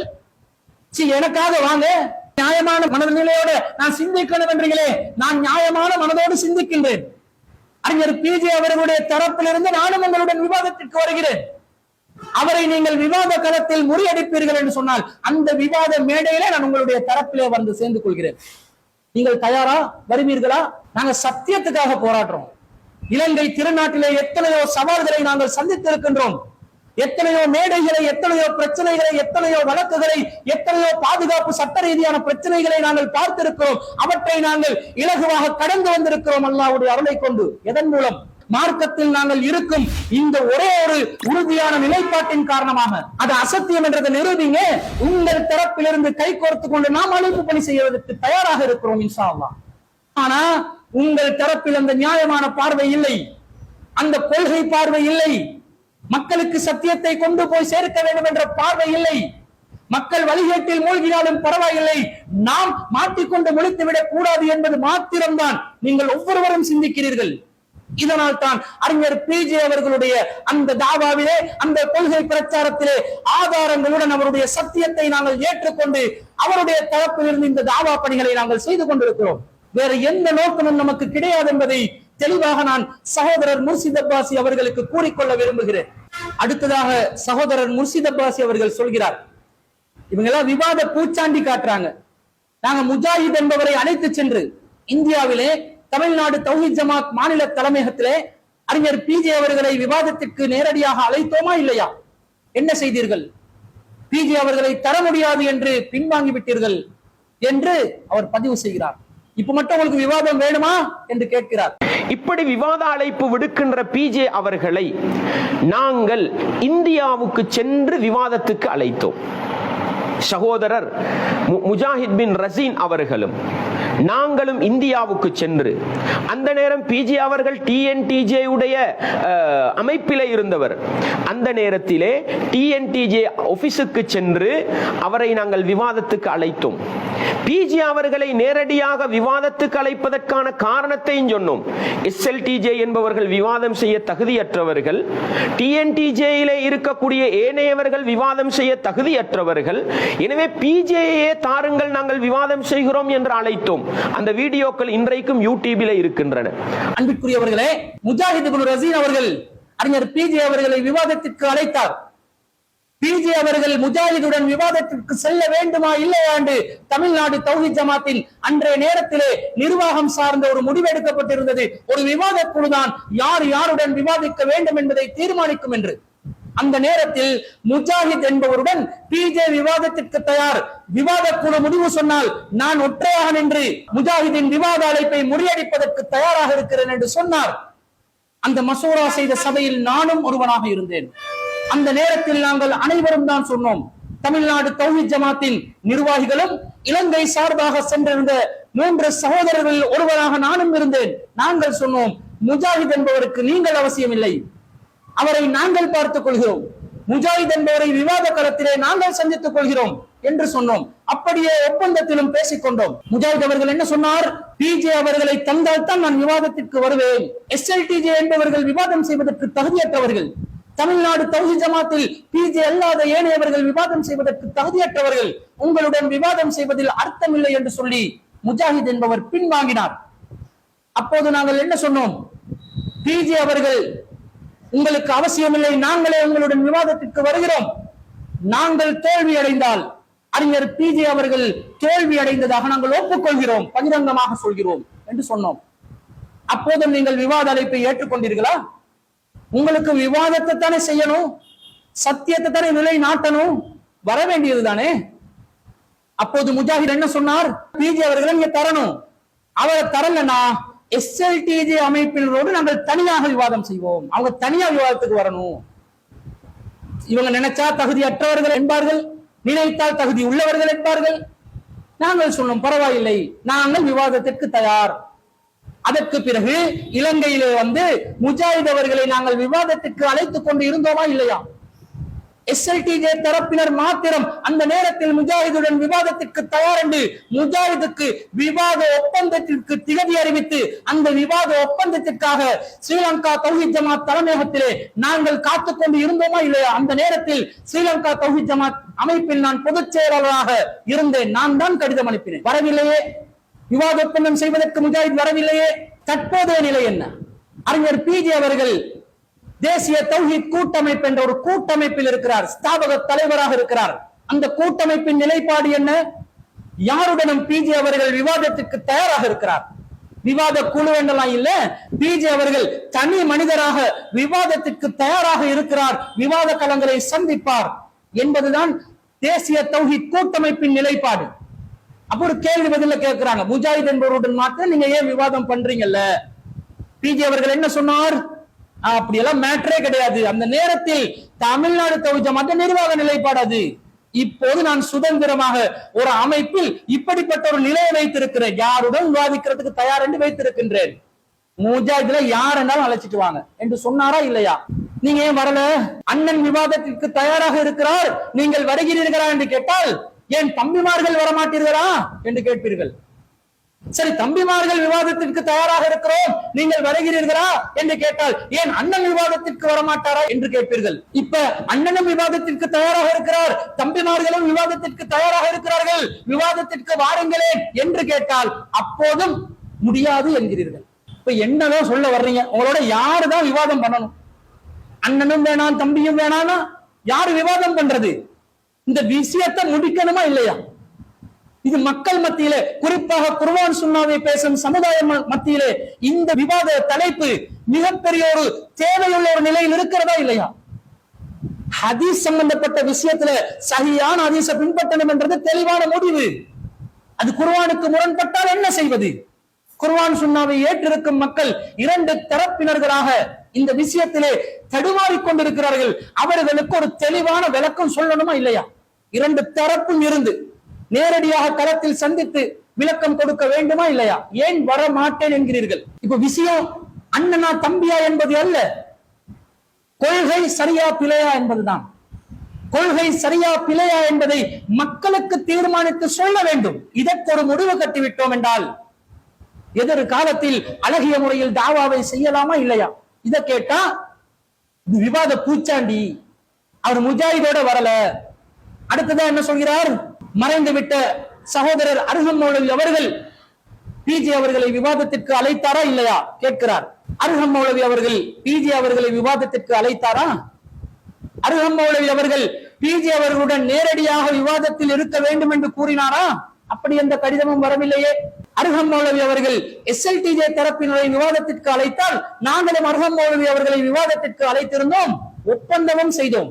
விவாத ஒப்பந்தம் நடந்து திகதி குறிப்பிடப்பட்டு நிலைப்பாடுகளும் நிபந்தனைகளும் முடிவு செய்யப்பட்ட பிறகு அர்ஹம் மௌலவி அவர்கள் என்ன செய்தார்கள்? அன்றைய தினங்களில் ஸ்ரீலங்கா தௌஹீத் ஜமாத் தலைமையகத்திற்கு அவர் வந்து, நான் தற்போது மனநிலை பாதிக்கப்பட்ட ஒரு நிலையில் இருக்கின்றேன், என்னால் விவாதம் செய்வதற்கு முடியாது, அல்லாஹ்வுக்காக விவாத ஒப்பந்தத்தை முறித்து விவாத அழைப்பை, என்னுடைய அறைகூவலை வாபஸ் வாங்கிக் கொள்கிறேன், விவாதம் செய்ய முடியாது என்று சொன்னார்.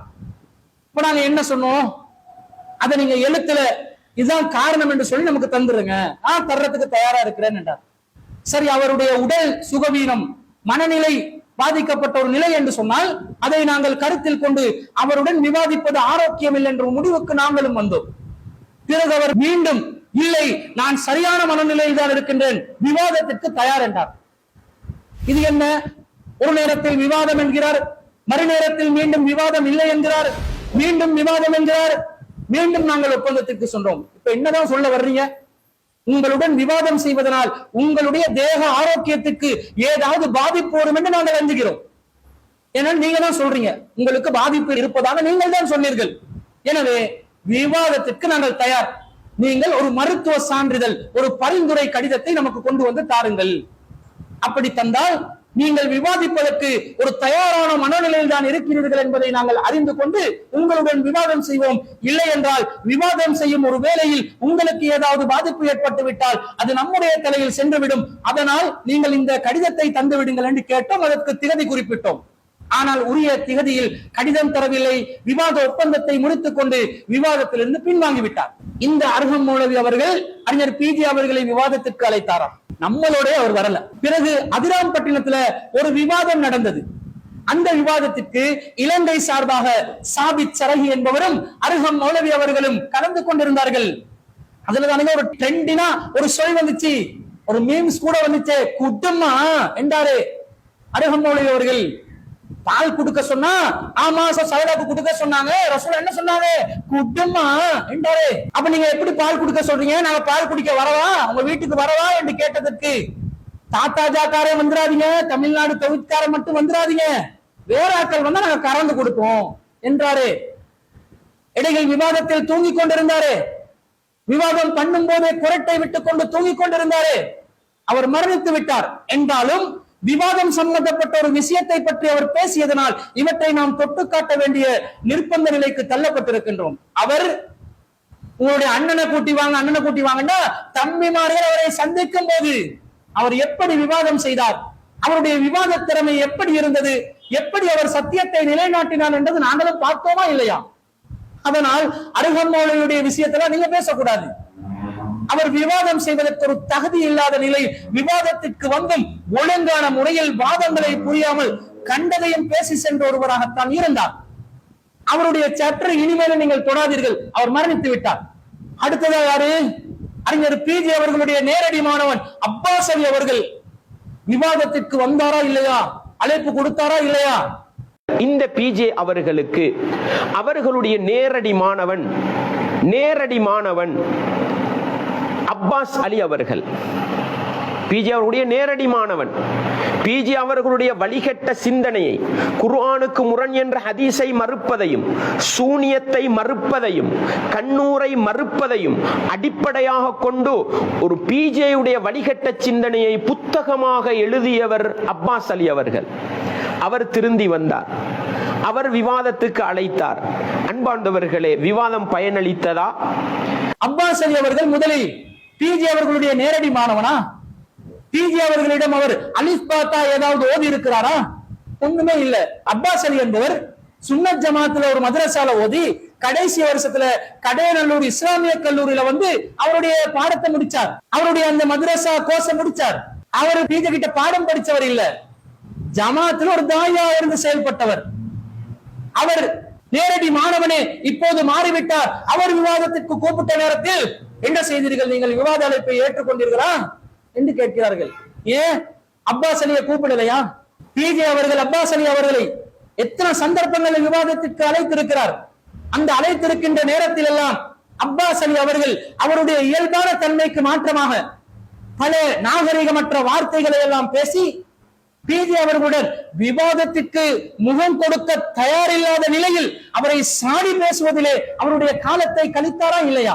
என் சமீப காலத்திலும் கீழக்கரை நசீர் என்பவர் அப்பாஸ் அலி அவர்களை விவாதத்துக்கு அழைத்தாரா இல்லையா? நீங்க பிஜே அவர்களோட விவாதத்துக்கு போனா என்ன என்று கேட்டாரா இல்லையா? அதாவது நம்ம விவாதம் செய்யாமலே நேரடியா உட்காராமலேயே இப்ப நாம என்ன செய்யறோம், தொலைவுல இருந்து நம்முடைய விளக்கங்கள் சொல்றோம், அவர் அவருடைய விளக்கங்கள் சொல்றாரு. அதுலயே சிரிக்கக்கூடிய மக்களுக்கு ஒண்ணு தெளிவாயிருது, தெளிவடைஞ்சிடுறாங்க. இதுல தெளிவடையாத மக்கள் விவாதத்துல தெளிவடையாங்கன்னு நம்ம சொல்ல முடியும். ஏன்னா ஒரு சாரார் என்னதான் ஆதாரங்களை மார்க்கத்தை தெளிவுபடுத்துறாங்க, அவங்க ஒரு நம்பிக்கையில இருக்கதான் செய்வாங்க. மாற்ற முடியாது, அல்லாமதான் அவங்களுக்கு ஒரு தெளிவு கிடைக்கும். அப்ப விவாதம் ஒரு தீர்வு இருக்காது. என்ன அப்ப விவாதம் ஒரு தீர்வு கிடையாது. நல்லது அபாஸ் பாய். ஆனா அப்ப விவாதத்துல போய் உட்கார்ந்துக்கிட்டு நம்ம மக்களுக்கு அதை விளை வைக்க கஷ்டம், அது முடியாது. ஏன் அபாஸ் பாய்? அது வேண்டாம், அது நல்லது இல்ல. சரி சரி அபாஸ் பாய், இன்ஷா அல்லாஹ். ஹதீஸ்ல அணுகுதுங்கிறப்போ அது இப்ப உதாரணமா நம்ம அனுபவத்துல என்ன சொல்றேன்னா, அவர் ஒரு குழப்பங்களை ஏற்படுத்துறாரு. அந்த குழப்பங்களுக்கு நம்ம உண்மையான விளக்கத்தை டக்குன்னு நம்ம சொல்ல முடியல. அத நம்ம தேடி ஹதீஸ்கள்லாம் எப்படி வந்திருக்கு அப்படிங்கறத நிதானமா உட்கார்ந்து பார்த்து ஒரு 2-3 நாள் கழிச்சுதான் அதனுடைய யதார்த்தமான விஷயத்தை நம்ம புரிஞ்சுக்கிட்டு மக்களுக்கு நம்ம உண்மையை வளர்க்கலாம். அப்படி கூட நீங்க இல்ல ஒரே இந்த பேஸ்புக்ல வந்துகிட்டே இருக்குது இந்த மாதிரி விவாதத்துக்கு ஜாக்கு அழைப்புன்னு வந்துட்டே இருக்குது. அதை நீங்க ஒரு டேட்டை பிக்ஸ் பண்ணி நீங்க வச்சிட வேண்டியதானே? நீங்க ஒரு மாசம் 2 மாசம் டைம்ல விவாதம் பண்ணுவோன்ட்டு. விவாதம் அதாவது மக்களுக்கு மார்க்கெட்டை விளக்குறதுதான் உண்மை. அது விவாதத்தின் வழியாக தான் வளர்க்கணுங்கிற கட்டாயம் கிடையாது. அது வந்து நம்ம வேறு வேறு வழிகள்ல எத்தனை வழிகள் இருக்குது. எத்தனை பேர் எத்தனை பேர் Facebook'ை பார்த்து தெரிஞ்சுக்கிற போறோம். ஒரு விவாதத்தை உட்காந்தமா ஒரு வீடியோவை நேரடியா பார்க்க போகும்போது இதோட கருத்து உங்களோட கருத்து ஒரு 20 நிமிஷம் 6 மணி நேரம் போட்டு பேச போகும்போது இந்த விஷயம் விளங்கும்ல. அதுக்காகத்தான் நம்ம சொல்லுவோம். அதுவும் Facebookல தான் அந்த Facebook எத்தனை மக்கள் பாப்பாங்கன்றதுதான் இப்ப கேள்வி. எத்தனை மக்கள் அதை பாத்துருவாங்க. ஏன்னா பாமர மக்கள் இப்ப என்ன மாதிரிலாம் இப்ப மார்க்கத்தை அறியாத மக்கள் அந்த அதிசய பத்தி தெரியாத மக்கள் எல்லாம் எப்படி தெரிஞ்சுக்கிறோம் நம்ம பேசலாம். அதுக்காகத்தான் நான் உங்களோட சொன்ன ஒரு விவாதத்துல 1 மாசம் டைம் வச்சு எடுத்து கூட நீங்க அவருக்கு ஒரு அவர் அழைப்பு கொடுத்தாருல்ல, அதுக்கு நம்ம ஒரு இது கொடுத்துடலாம்னு பாக்குறேன். இலங்கையில ஒரு விவாதம் பண்ணாங்க. அதையும் Facebook வீடியோக்குள்ளதான் வெளியிட்டாங்க. அது நிறைய மாற்றங்கள் ஏற்பட்டுச்சு. ஆமா, நிறைய பேர் விவாதத்தை பார்க்காம உண்மையை புரிஞ்சுக்கிட்டு வரதான் செய்யறாங்க. இல்ல அதிகமான மக்கள் வந்து அந்த விவாதத்துடைய வீடியோ வச்சுதான் இன்னைக்கு விளங்குறாங்க. Facebook வச்சு நிறைய பேர் விளங்கி வரல. இல்ல எனக்கெல்லாம் என்ன ஆசையா இருக்குன்னு கேட்டா, இப்ப நீங்க எல்லாம் வந்து இந்த ஹதீஸ் ஆய்வாளர்கள், நீங்கெல்லாம் இப்ப நீங்க எல்லாம் உட்கார்ந்தேன்னு வைங்களேன், எங்களுக்கு ஒரு நல்ல தெளிவு கிடைக்கின்றதுக்காக சொல்ல வர. அது இல்ல நான் அதுக்குரிய, ஏன்னா இன்னைக்கு அவர் வந்து ஒரு 50 ஹதீஸை மறுப்பாரு, நாளைக்கு 100 மறுப்பாரு, அப்புறம் வந்து ஹதீஸையே மறுத்துட்டு போயிருவாரு. அது மறுத்துட்டு போறாரு. நமக்கு என்ன பதில் சொன்னார்? பிஜே அவரோட விவாதத்துக்கு போறதுக்கு அது இப்ப முடியல. அவரு சில விஷயங்களை கேட்பாரு, எனக்கு உடனே பதில் சொல்ல முடியாது, நான் கொஞ்சம் சிந்திச்சு நிதானமா தான் பதில் சொல்லணும் என்று சொல்லி விவாத களத்திலே அவரை சந்திக்க முடியாது என்றுதானே சொன்னார். எல்லாமே விவாதத்துல இருந்து பின்வாங்கி ஓடுறீங்க. ஆனா விவாதத்துக்கு அவங்க அழைத்தாரா இல்லையா, இவர் அழைத்தாரா இல்லையா என்று நீங்க தானே விவாத பூச்சாண்டி காட்டுறீங்க. அழைக்கின்ற நேரத்தில் எல்லாம் பின்வாங்கி ஓடிவிட்டு மலுப்பலான பதில்களை சொல்லிவிட்டு பிறகு பிஜே அவர்கள் விவாத பூச்சாண்டி காட்டுகிறார் என்று மாறி சொல்கிறீர்களே. இதை பார்த்தா உங்க தரப்பு மக்களே சிரிக்க மாட்டாங்க, எள்ளி நகையாட மாட்டாங்க. உங்க தரப்பு மக்கள் இதை பார்த்து என்னப்பா இந்த அளவுக்கு மாத்தி மாத்தி பேசுறீங்க என்று உங்களை கிண்டல் அடிக்க மாட்டாங்க. சிந்திக்காமல் பேசுகிறீர்கள். வரலாற்றில் என்ன நடந்தது என்பதை உண்மையான வடிவத்திலே சொல்லுங்கள். முன்னுக்கு பின் முரணாக தலைகீழாக மாற்றி அதை சொல்லிவிடாதீர்கள். இதுவே நீங்கள் அசத்தியவாதிகள் என்பதற்கு மிகப்பெரிய ஆதாரமாக இருக்கிறதா இல்லையா? அடுத்ததா அவர் சொல்கிறார், ஜாக் அமைப்பினரை பிஜே அவர்கள் விவாதத்திற்கு அழைக்கின்ற அந்த வீடியோவிலே நான் தவறான கொள்கையில் இருப்பவராக இருந்தால் நீங்கள் விவாத களத்திலே கேட்கின்ற கேள்விகளுக்கு நான் தடுமாற்றமான பதில்களை சொல்லுகின்ற நேரத்தில் உங்கள் தரப்பு மக்கள் புரிந்து கொள்வார்கள், நான் அசத்தியத்தில் இருக்கின்றேன் என்பதை புரிந்து கொள்வேன். அப்போது நாம் அனைவரும் ஒன்றாக பயணிக்கலாம் என்று சொல்கிறார். இதோ சொன்ன உடனே பிஜேயுடைய கடந்த கால வரலாறு தெரியாதா? அவர் ஆரம்பத்திலே ஜாக் அமைப்பில் இருந்தால் பிறகு பொய்யான குற்றச்சாட்டுகளை சொல்லி ஜாக் அமைப்பில் இருந்து போனாரு, தமுமுகவை உருவாக்கினார், அதிலிருந்து பிறகு பிரிந்து சென்று விட்டார், பிறகு தமிழ்நாடு தௌஹீத் ஜமாத்தை உருவாக்கினார், பிறகு ஆமித் பக்ரியை விரட்டிவிட்டார், பிறகு அவரை விரட்டிவிட்டார், இவரை விரட்டிவிட்டார், இவரா ஒன்றாக பயணிக்க போகிறார் என்ற மாதிரி ஒரு செய்தியை அப்படியே இருட்டடிப்பு செய்து சொல்கிறார். தமிழ் உலகத்திலே இந்த குர்ஆன் சுன்னாவை பேசுகின்ற இந்த வரலாற்றை படித்தவர்களுக்கு தெரியும், பிஜே அவர்கள் ஒன்று சேர்ந்து பயணிப்பவரா? அவர் யாரோடு ஒன்று சேர்ந்து பயணித்தார்? இலங்கையிலே அப்துல் ராசிக் சிடிஜேயிலே இருக்கிறார், அங்கால எஸ்எல்டிஜே இருக்கிறது. ரெண்டும் கொள்கையிலே வித்தியாசமா? அப்துல் ராசிக்கும் அவர்களை சார்ந்தவர்களும் கண்ணை மூடிக்கொண்டு பிஜே சொன்னால் சரி என்று வெளிப்படையாக பயணிக்கிறார்கள். எஸ்எல்டிஜே பிஜே சொன்னால் எங்களுடைய கொள்கை என்று மறைமுகமாக பயணிக்கிறார்கள். ஏன் இரண்டு கூட்டத்துக்கும் நிர்வாக ரீதியாக ஒன்றுபட முடியாது?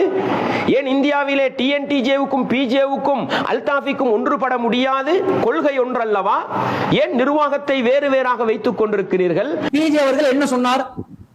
விவாதத்துல நான் தடுமாறினேன், என்னுடைய பதில தடுமாற்றம் வந்தா மக்கள் புரிந்து கொள்வார்கள் நான் அசத்தியத்தில் இருக்கிறேன்.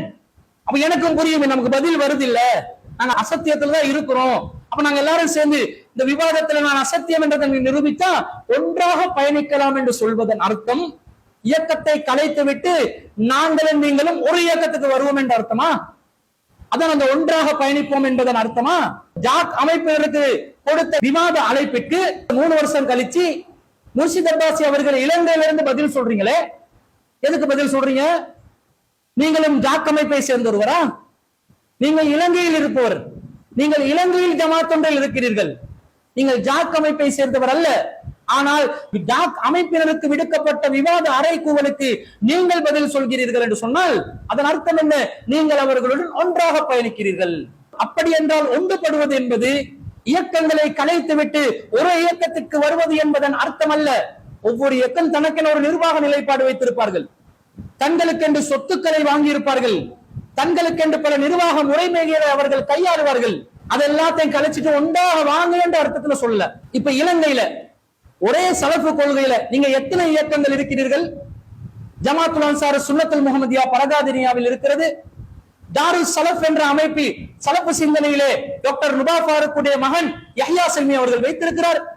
அதே போன்று அல் ஹிதாயா என்ற அமைப்பு சலஃபு சிந்தனையில இருக்கிறது. ஓசிலோன் தௌஹீத் ஜமாத் என்ற அமைப்பு கொழும்பு வெமட்டகொடையில் இருக்கின்றது. அதே போன்று யூடிஜே என்ற அமைப்பு யுனைடெட் தௌஹீத் ஜமாத் என்ற அமைப்பு இதே சலஃபு சிந்தனையில் இருக்கிறது. இன்னும் ஆரம்ப காலத்துல ஐஐடி என்ற அமைப்பை உருவாக்கி இருந்தீர்கள். ஜம்மியத்து சபாப் என்று அழைக்கப்படுகின்ற association of Muslim youth of Ceylon என்ற ஒரு அமைப்பு இருக்கின்றது. எத்தனை அமைப்புகள்! ராபிதா என்ற ஒரு சலஃபு அமைப்பு. இவ்வளவு அமைப்புகளை வச்சு சலஃபு சிந்தனையில எதுக்கு இவ்வளவு இயக்கங்களை நீங்க வச்சிருக்கிறீங்க? இந்த அனைத்து சலஃபு அமைப்புகளும் குர்ஆனுக்கு முரண்பட்டாலும் கட்டுக்கதைகளை ஹதீஸ்கள் என்று ஏற்றுக்கொள்ள வேண்டும் என்ற ஒரு வழிகட்ட சிந்தனையில் தானே இருக்கிறீர்கள். அனைவரும் ஒரே கொள்கையை தானே சொல்கிறீர்கள். அப்ப எதுக்கு இத்தனை அமைப்பு? அவர் நம்மிடம் கேட்கிறார். எஸ்எல்டிஜே ஒரு அமைப்பு இருக்குது, சிடிஜே இன்னொரு அமைப்பு இருக்குது. எதுக்கு நிர்வாக ரீதியா நீங்க பிளவுபட்டு இருக்கிறீர்கள்? ஒன்றாக உங்களுக்கு பயணிக்கலாம் தானே என்று கேட்கிறார். ஏன் நீங்க ஒன்றாக பயணிங்களே, ஏன் இத்தனை அமைப்புகளை நீங்க பிரிச்சு வச்சிருக்கிறீங்க? நீங்க எல்லாரும் சேர்ந்து ஒன்றாக பயணிக்கலாமே. அப்ப ஒன்றாக பயணிப்பது என்பது ஒரே கருத்தில் பயணிப்பதுதான்.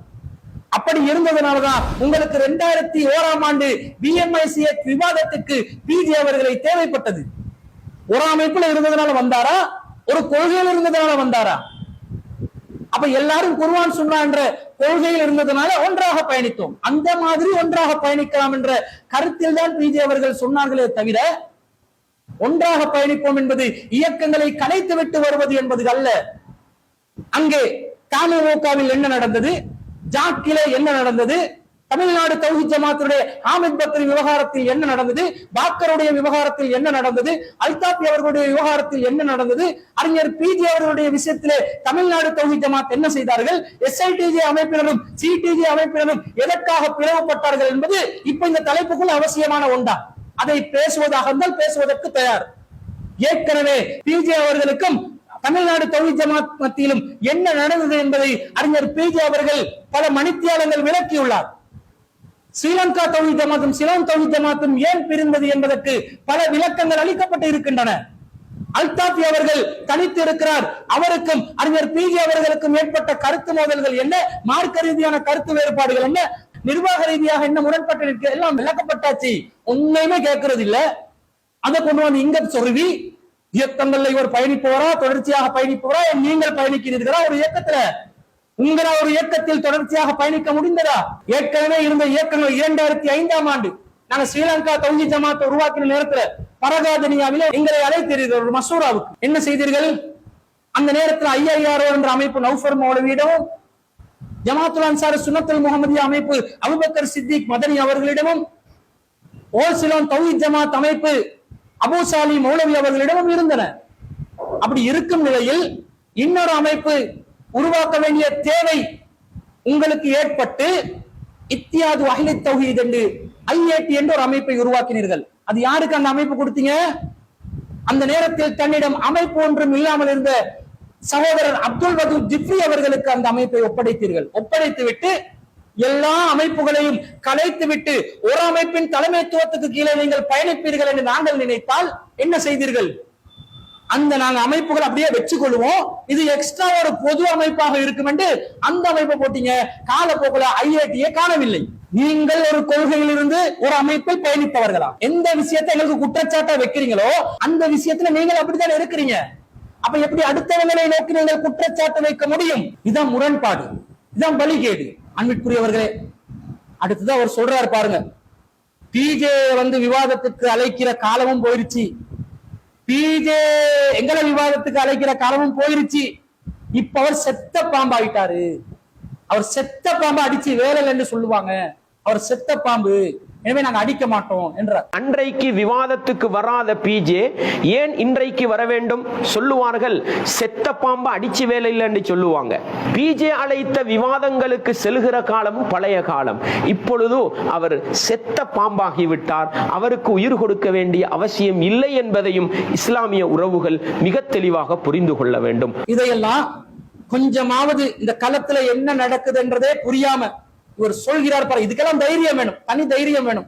இந்த மாதிரி எல்லாம் எது யதார்த்தமான ஒரு விஷயம் இருக்குதோ அதுக்கு மாற்றமா பச்சையா ஒரு பொய் சொல்றதுக்கு தனியா ஒரு தைரியம் வேணும். அந்த தைரியம் உங்களிடம் இருக்கிறது தெரிகிறது. பிஜே அவர்கள் செத்த பாம்பா, அதை அவருக்கு சொல்லலாமா? ஒருவர் செத்த பாம்பா இருந்தா எப்படி இருப்பார்? ஒரு ஓமையே சொல்றீங்க, இன்னார் செத்த பாம்பு, எந்த விஷயத்தை வச்சு அவரை செத்த பாம்புன்னு சொல்லுவீங்க? எதுக்கு அந்த ஓமையை பயன்படுத்துவீங்க? அவர் முடங்கி போயிட்டாரு, அவரால் இயங்க முடியல, அவரால் எதையும் எதிர்கொள்ள முடியல, அவரால் களத்தில் நிற்க முடியல, அவரால் எதையுமே சமாளிக்க முடியல, எதையுமே முகம் கொடுக்க முடியல, இருந்தா தானே செத்த பாம்பு. இந்த நிலைப்பாட்டில் தான் பிஜே இருக்கிறாரா? அவர் வாரம் ஞாயிற்றுக்கிழமை 8 மணிக்கு லைவ்ல வர்றதுதானுங்க உங்களுக்கு நடுக்கத்தை ஏற்படுத்துது.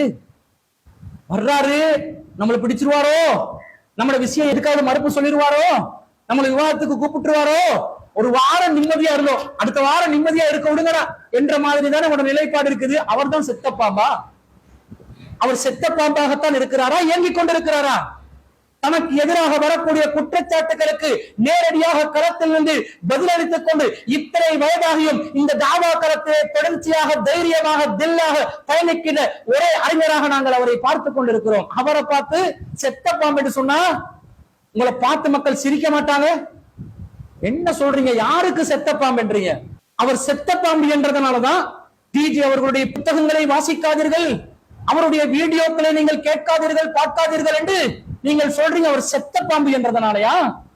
அல்லது உயிருடன் இருக்கக்கூடிய ஒரு சிங்கமாக தன்னுடைய சத்திய கொள்கைக்காக அவர் களப்பணியாற்றிக் கொண்டு இருப்பதனாலயா? இவருடைய சொல்லை கேட்டால் மக்கள் கவர்ந்து விடுவார்கள், இவருடைய சத்தியத்தை கேட்டால் மக்கள் அந்த கொள்கையின் பால் ஈர்க்கப்பட்டு விடுவார்கள் என்ற அச்சத்தினால் பார்க்காதீர்கள், கேட்காதீர்கள் என்று மக்களை முடக்கிறது செத்த பாம்புகளாக இருப்பது நீங்களா அவரா? அவர் சத்தியத்தை நிலைநிறுத்துவதில் தைரியமாக மக்கள் மத்தியில் இன்னும் களப்பணியாற்றிக் கொண்டிருக்கிறார். 40 வருஷ ஏகத்துவ பயணத்திலே எப்படிப்பட்ட ஒரு தியாகத்தை செய்து கொண்டு அவருடைய அறிவையும் நேரத்தையும் காலத்தையும் இந்த மார்க்கத்துக்காக செலவழித்துக் கொண்டு இன்றும் களத்தில் நின்று கொண்டிருக்கக்கூடிய அறிஞர் பிஜே அவர்கள் உங்களுக்கு செத்த பாம்பு. அந்த செத்த பாம்புடைய விஷம் மக்களுக்கு போய் சேர்ந்துடும், மக்கள் வழி கேட்டு விடுவார்கள் என்ற பயத்தில்தானுங்க அவசரப்பட்டு இந்த வீடியோ போட்டீங்க. மக்கள் நம்மிடம் கேட்கிறார்கள், பிஜே அவர்களுடைய விவாத அழைப்பில் நியாயம் இருக்கிறது, ஏன் நீங்கள் பதில் சொல்லாமல் இருக்கிறீர்கள் என்று மக்கள் கேட்கிறார்கள். இஸ்லாமிய உள்ளங்களே, உறவுகளே, நாங்க சொல்றதை கேளுங்க, நாங்க போகாம இருக்கிறதுக்கு இதுதான் காரணம் என்று 26 நிமிஷம் மழுப்பி சொல்வதற்கு காரணம் என்ன? அவர் செத்த பாம்பு என்றதனாலயா? உங்க பார்வையில அந்த செத்த பாம்புடைய விஷமும் இன்னும் மக்களை தாக்கி கொண்டு இருக்கிறது தான் அர்த்தம். அப்ப நீங்க என்ன செய்யணும்? அவருடைய விஷத்துல தாக்கம் இருக்குது, அந்த விஷத்தை நாங்க அப்படி உறிஞ்சி வெளியே எடுத்துடணும், அதுக்காகவாவது நாங்கள் அவரை சந்திக்க வேண்டும் என்று நீங்கள் வர வேண்டுமா இல்லையா? ஏன் செத்த பாம்பை கண்டு நீங்க நடுங்குறீங்க? செத்த பாம்பை அடிக்க கூடாதுன்னு சொல்றீங்களே, ஏன் நடுங்குறீங்கன்னு கேக்குறேன். நீங்க அடிக்காமலா இருக்கிறீங்க, நடுங்குறீங்க. அவர் செத்த பாம்பாக இல்லை, அவர் இன்னும் இந்த களத்திலே உயிரோட்டமாக செய்து கொண்டிருக்கிறார். அவருடைய மக்கள் கூட்டமே இல்ல, தனியா முடங்கிட்டாரு, அவருக்கு மக்கள் பலம் இல்ல, முகவரியற்றவராக ஆகிவிட்டார் என்ற மாதிரி ஒரு தோற்றத்தை, மாயையை ஏற்படுத்துகிறீர்கள். அது வெறும் மாயை மாத்திரம்தான்.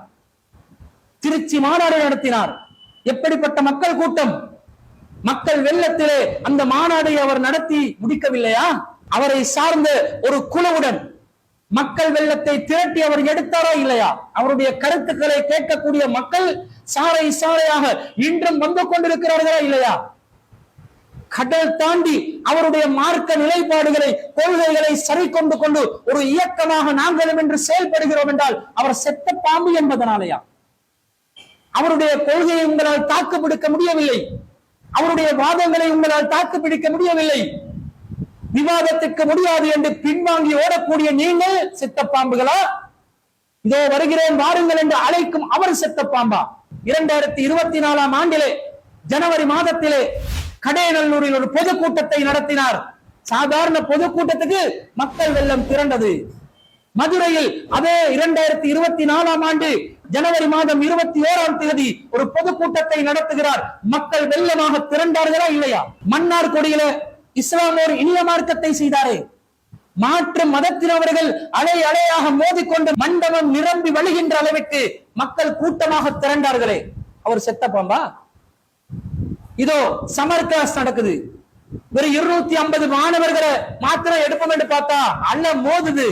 150 பேரை 250 ஆக்கி இதுக்கு மேல முடியல என்று சொல்லி வரும் மாணவர்களை திருப்பி அனுப்புகின்ற அளவுக்கு சுன்னத் ஜமாத்தினரை சேர்ந்தவர்கள் கூட தௌஹீத் தேசிய கூட்டமைப்பின் மாணவர் வதிவிட பயிற்சி முகாமுக்கு தன்னுடைய பிள்ளைகளை நம்பி அனுப்புகிறார்களே, அவர் செத்த பாம்பு என்பதனாலயா? யாருக்கு சொல்றீங்க? நீங்க யாருக்கு பூச்சாண்டி காட்டுறீங்க? முள்ளு பூசணிக்காவ சோத்துல மறைக்கிற வேலையா இல்லையா? முள்ளு பூசணிக்காவை சோத்துல மறைச்சிட்டு மறைஞ்சிருச்சு என்ற மாதிரி இப்படி சொல்லி போனா மக்கள் எல்லாம் நம்புவாங்கன்னு நினைக்கிறீங்களா? அறிஞர் பிஜே அவர்கள் இன்னும் களத்தில் உயிரோட்டமாக இருக்கிறார் என்பது இதன் மூலம் நிரூபணமாகுகிறது. அடுத்ததாக சொல்கிறார், அப்துல் ராசிக் அவர்கள் சஹாபாக்களை நையாண்டி செய்கிறார். நையாண்டி செய்து கொண்டு பொது மேடைகளில் பேசுகிறார். முன் சென்ற காலத்தில் நல்லறிஞர்களை எல்லாம் விட்டுவிட்டு, சஹாபாக்களை நபித்தோழர்களை எல்லாம் விட்டுவிட்டு 1400 வருடங்களுக்கு பிறகு வந்த இந்த பிஜேயை தூக்கி பிடித்துக் கொண்டிருக்கிறார். இவர் சஹாபாக்களுடைய மூளை முடுக்கிலே நடந்த தவறுகளை எல்லாம் பொது மேடைகளில் அம்பலப்படுத்தி சஹாபாக்களை நையாண்டி செய்யக்கூடியவர் தான் இந்த அப்துல் ராசிக் என்று என் மீது ஒரு அவதூறை பரப்புகிறார்கள். சகோதரர் அப்துல் ராசிக் அவர்கள் இலங்கையில் இருந்து கொண்டு சிடிஜே உடைய நாமத்துக்கு கீழால் விவாதத்துக்கு அழைக்கிறார், சலஃபிகளை நையாண்டி செய்கிறார். அன்பார்ந்தவர்களே, ஒன்றை விளங்கிக் கொள்ளுங்கள், 1400 வருடமாக ஹதீசுகளை பாதுகாப்பதற்கு போராடி கஷ்டப்பட்டு விளக்கம் எழுதிய அறிஞர்களை எல்லாம் தூக்கி வீசிவிட்டு, ஒரு சஹாபாக்களையும் தூக்கி வீசிவிட்டு என்ன சஹாபாக்களை நையாண்டி பண்றது? சஹாபாக்களுடைய வாழ்க்கையில எங்கேயாவது மூளையில முடுக்குல நடந்த தப்பு தவறுகளை எடுத்துக்காட்டி சஹாபாக்கள் பின்பற்ற தகுதியற்றவர்கள் என்று மேடை போட்டு பேசுகின்ற இந்த அப்துல் ராசிக் அவர்கள் இன்றைக்கு விவாதத்துக்கு அழைக்கிறார். யாரு சஹாபாக்களை நையாண்டி செய்தோம்? சஹாபாக்களை மார்க்க ரீதியாக பின்பற்றுவதற்கு அவசியமில்லை, கடமை இல்லை என்கிறோம். மார்க்கத்திலே நாங்கள் பின்பற்ற வேண்டும் வஹியை மாத்திரம்தான் என்று சொல்கிறோம். வஹி அல்லாதவை பின்பற்றுவது வழிகேடு என்று சொல்கிறோம். இதை விட்டுட்டு சஹாபாக்கள் மரியாதை இல்லாதவர்கள் என்று சொன்னோமா? சஹாபாக்கள் கண்ணியமற்றவர்கள் என்று சொன்னோமா? நபித்தோழர்களுடைய உண்மையான தியாக வரலாற்றை நாங்கள் தொடர்ச்சியாக பேசிக் கொண்டிருப்போம். நபித்தோழர்களை மாத்திரமின்றி அல்லாஹ்வின் தூதர் ஸல்லல்லாஹு அலைஹி வஸல்லம் அவர்களையும் கேவலப்படுத்துபவர்கள், நையாண்டி செய்பவர்கள் யார்? நாங்களா நீங்களா? சாலிமுடைய அந்த பால்குடி ஹதீஸின் மூலமாக அதை அல்லாஹ்வின் தூதருக்கு இலக்காக இருக்கிறது. அல்லாஹ்வின் தூதர் இப்படிப்பட்ட மானக்கேடான ஒரு விஷயத்தை ஏற மாட்டார்கள் என்று சொல்லி இந்த செய்தி குர்ஆனுக்கு முரண்படுகிறது, எனவே இதனை நீங்கள் ஏற்றுக்கொள்ளாதீர்கள் என்று நாங்கள் சொல்லி அல்லாஹ்வின் தூதரை கண்ணியப்படுத்துகின்றோம். ஸஹலா ரலியல்லாஹு அன்ஹு அவர்களை கண்ணியப்படுத்துகின்றோம். சாலிம் ரலியல்லாஹு அன்ஹு அவர்களை நாங்கள் கண்ணியப்படுத்துகின்றோம். உதைஃபா ரலியல்லாஹு அன்ஹு அவர்களை நாங்கள் கண்ணியப்படுத்துகின்றோம். ஆனால் நீங்கள் என்ன செய்கிறீர்கள்? பால் குடிக்க சொன்னாங்க அல்லாஹ்வின் தூதரை நீங்கள் இழிவுபடுத்துகிறீர்கள், நையாண்டி செய்கிறீர்கள். ஸஹலா ரலியல்லாஹு அன்ஹு அவர்களை நீங்கள் நையாண்டி செய்கிறீர்கள். சாலிம் ரலியல்லாஹு அன்ஹு அவர்களை நீங்கள் நையாண்டி செய்கிறீர்கள். சஹாபாக்களையும் அல்லாஹ்வின் தூதரையும் நையாண்டி செய்பவர்கள் நீங்களா நாங்களா? உமைமத் பின் நோமான் பின் சராஜில் என்ற பெண்மணியை அல்லாஹ்வின் தூதர் ஸல்லல்லாஹு அலைஹி வஸல்லம் அவர்கள் கடத்தி வந்து கொண்டு ஒரு காட்டு பங்களாவில் அடைத்து வைத்து அல்லாஹ்வின் தூதர் ஸல்லல்லாஹு அலைஹி வஸல்லம் அவர்கள் தனிமையில் அவர்களை சந்திக்க சென்றார்கள் என்று சொல்லிக் கொண்டு அல்லாஹ்வின் தூதரை நையாண்டி செய்பவர்கள் நீங்களா நாங்களா? இது அல்லாஹ்வின் தூதருடைய கேரக்டருக்கு ஒத்து போற விஷயமே கிடையாது. இது நடப்பதற்கு வாய்ப்பே இல்லை. அல்லாஹ்வின் தூதர் மகத்தான நற்குணத்தில் இருப்பவர், இந்த மாதிரி நடக்க மாட்டார்கள் என்று சொல்லி இந்த செய்தியை கட்டுக்கதையை ஏற்றுக்கொள்ள கூடாது என்று நாங்கள் சொல்கிறோம். நாங்கள் அல்லாஹ்வின் தூதரை கண்ணியப்படுத்துகிறோம். சஹாபாக்கள் ஒரு ஓரமா உட்கார்ந்து நின்று நான் என்ன செய்யறேன்றதை பார்க்காம கொஞ்சம் ஓரமா ஒதுங்கி நில்லுங்க, சஹாபாக்களை வேடிக்கை பார்க்கக்கூடியவர்களாக இந்த செய்தியினூடாக ஆக்கியவர்கள் நாங்களா நீங்களா? சஹாபாக்களை இப்பொழுது நையாண்டி செய்பவர்கள் யார்? அன்னை ஆயிஷா சித்திகா ரலியல்லாஹு அன்ஹா அவங்களை எப்படி இழிவுபடுத்துறீங்க தெரியுமா? கானத் ஆயிஷத்து தஅமுரு அஹவாத்திஹா வ பனாத்தி அஹவாத்திஹா அய்யுர்லன. ஆயிஷா ரலியல்லாஹு அன்ஹா அவர்கள் தன்னுடைய சகோதரிகளுக்கும் தன்னுடைய சகோதரிகளின் மகள்மார்களுக்கும் கட்டளையிடுவார்கள். என்ன கட்டளையிடுவார்கள்? மன் அஹப்பத் ஆயிஷத்து ஐயராஹா. ஆயிஷா ரலியல்லாஹு அன்ஹா அவர்களை யாரை நேரடியாக பார்ப்பதற்கு விரும்புகிறார்களோ அவர்களை பார்க்க வேண்டும் என்று சொன்னால் அந்த நபர்களுக்கு கட்டளை இடுவார்களாம். என்ன கட்டளை இடுவார்கள்? வயதுகுல அலைஹா வைன்கான கபீரன் ஹம்சரல ஆத்தில். நீங்க போய் என்னுடைய சகோதரிகளிடம் பால் குடித்து விட்டு வாருங்கள் 5 தடவைகள். என்னுடைய சகோதரிகளின் மகள்மார்களிடம் 5 தடவைகள் பால் கொடுத்து விட்டு வாருங்கள். சும்மா எதுகுல அலைஹா, பிறகு என்னிடம் வாருங்கள் என்று சொல்வார்கள். இது ஆயிஷா ரலியல்லாஹு அன்ஹா உம்மஹாத்துல் முஃமினீன் அவர்கள் யாரையும் அவங்க திரை இல்லாமல் சந்திக்க முடியாது. திரை இல்லாமல் சந்திக்க வேண்டும் என்றா அவங்க உடனே சொல்லுவாங்களாம், இந்த சகோதரி கிட்ட போயிட்டு பால் குடிச்சிட்டு வாங்க. உம்மு குல்தும் பின் அபூபக்கர் ரலியல்லாஹு அன்ஹு அவங்க உடனே பால் கொடுப்பாங்க என்று செய்திகளை பதிவு செய்து வைத்திருக்கிறீர்களே. அன்னை ஆயிஷா ரலியல்லாஹு அன்ஹா அவர்களை நையாண்டி செய்பவர்கள் யார்? உம்மு குல்தும் பின் அபூபக்கர் ரலியல்லாஹு அன்ஹு அவர்களை நையாண்டி செய்பவர்கள் யார்? உம்மஹாத்துல் முஃமினீன் அவர்களை நையாண்டி செய்பவர்கள் யார்? நீங்களா நாங்களா? திரைக்கு பின்னாடி இருக்கணும் என்று சட்டம் சொன்னா உம்மஹாத்துல் முஃமினீன் அவர்கள் அதை மறுப்பார்களா? அதற்கு விதிவிலக்கு தேடுவார்களா? ஓட்டை ஒடிசல்களை தேடுவார்களா? உடனே அவங்களை சந்திக்கணும் என்றா என் சகோதரி கிட்ட போயிட்டு பாலை குடிச்சிட்டு வா. எப்படி கேவலப்படுத்துறீங்க? எப்படி ஆபாசமா சொல்றீங்க? எப்படி அசிங்கமா சொல்றீங்க? இதையெல்லாம் நாங்க ஏற்றுக்கொண்டு நாங்க பின்பற்றவும் வேணுமா? இதுதானே சஹாபிய பெண்களை நையாண்டி செய்வது, இழிவுபடுத்துவது, அல்லாஹ்வின் தூதர் ஸல்லல்லாஹு அலைஹி வஸல்லம் அவர்களுடைய மனைவிமார்களை இழிவுபடுத்துவது. இதெல்லாம் நீங்க ஏற்றுக்கொள்ள சொல்றீங்களா?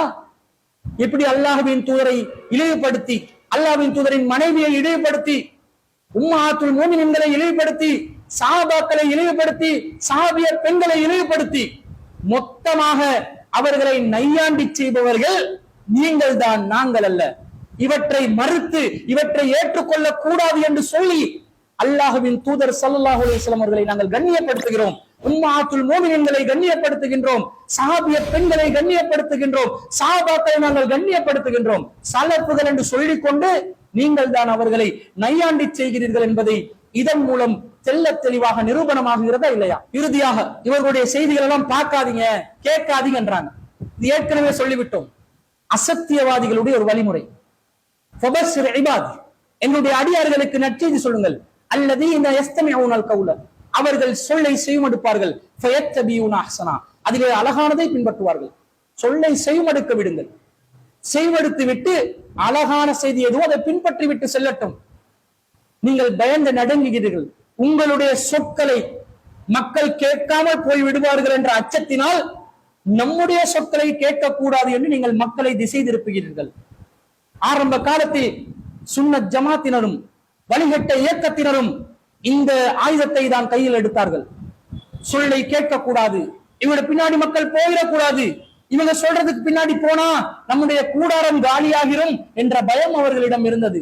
அதனால் தான் கேட்காதீங்க, பார்க்காதீங்க என்று சொன்னார்கள். வழிகேடர்களுடைய அதே வழிமுறையை இன்று முர்ஷித் அப்பாசி அவர்களும் ஜாக் அமைப்பினரும் சலஃபுகளும் கையில் எடுத்திருக்கிறார்கள் என்பதிலிருந்து இவர்கள் அசத்தியவாதிகள் தான், இவர்களிடம் சத்தியத்தின் ஒரு கடுகளவு கூட இல்லை என்பது மிக தெளிவாக நிரூபணமாகிவிட்டது. அல்ஹம்துலில்லாஹ். 26 நிமிஷங்களை பேசி ஒரு விவாதத்திலிருந்து நழுவி சென்ற வரலாற்றில் நாயகனாக சகோதரர் முர்ஷித் அப்பாசி அவர்கள் இனிமேற்கொண்டு வரலாற்றில் பதிவு செய்யப்படுவார் என்பது இதன் மூலம் தெளிவாக தெரிகிறது. இப்படியெல்லாம் பேசி விவாதத்திலிருந்து நீங்க நழுவ வேண்டியதில்லை. விவாதத்துக்கு வர முடியாத ஒரு ஸ்டேட்மெண்ட் போட்டு இருக்கலாம். மக்களை ஏமாத்திட்டீங்க, உங்களை நம்பியிருந்த மக்களை ஏமாத்திட்டீங்க. மக்கள் எல்லாம் காரி துப்புற அளவுக்கு, உங்க மக்களையே வெட்டி தலக்குறைய வைக்கிற அளவுக்கு உங்களுடைய பேச்சு அமைந்திருந்ததை அந்த வீடியோவை பார்க்கும் போது நமக்கு தெளிவாக தெரிந்துவிட்டது. அல்லாஹ் ரப்புல் ஆலமீன் இந்த சத்திய வழியில் நம்மை தொடர்ச்சியாக பயணிக்க செய்து கொண்டிருப்பான். நாங்கள் எதிர்காலத்திலும் இந்த சத்தியத்துக்காக போராடி கொண்டிருப்போம். இந்த சத்தியம் கியாமத் நாள் வரைக்கும் மேலோங்கும் என்பதை தெளிவாக கூறிக்கொண்டு மக்களுக்கு ஒரு பொதுவான அறிவுரை. மக்களே, குர்ஆன் சுன்னா அடிப்படையிலே நாங்கள் சொல்லுகின்ற வாதங்கள் சரியானவை தானா? நம்முடைய தரப்பு நியாயங்கள் சரியானவை தானா? எதிர்த்தரப்பின் நியாயங்கள் சரியானவை தானா என்பதை நடுநிலையோடு நீங்கள் சிந்தியுங்கள். உங்களுக்கு இந்த கருத்து பரிமாற்றங்களே சத்தியம் எது அசத்தியம் எது என்பது தெளிவாக புரிந்து கொள்வதற்கு ஒரு வழியாக அமைந்துவிடும் என்பதை நாங்கள் நம்புகிறோம். வல்ல ரஹ்மான் நம் அனைவரையும் நேர்வழியிலே வாழ வைத்து நேர்வழியிலே மரணிக்கக்கூடியவர்களாக அருள் புரிவானாக என்று கூறிக்கொண்டு விடைபெறுகிறேன். வாஹிரு தாவானா அல்ஹம்துலில்லாஹி ரப்பில் ஆலமீன்.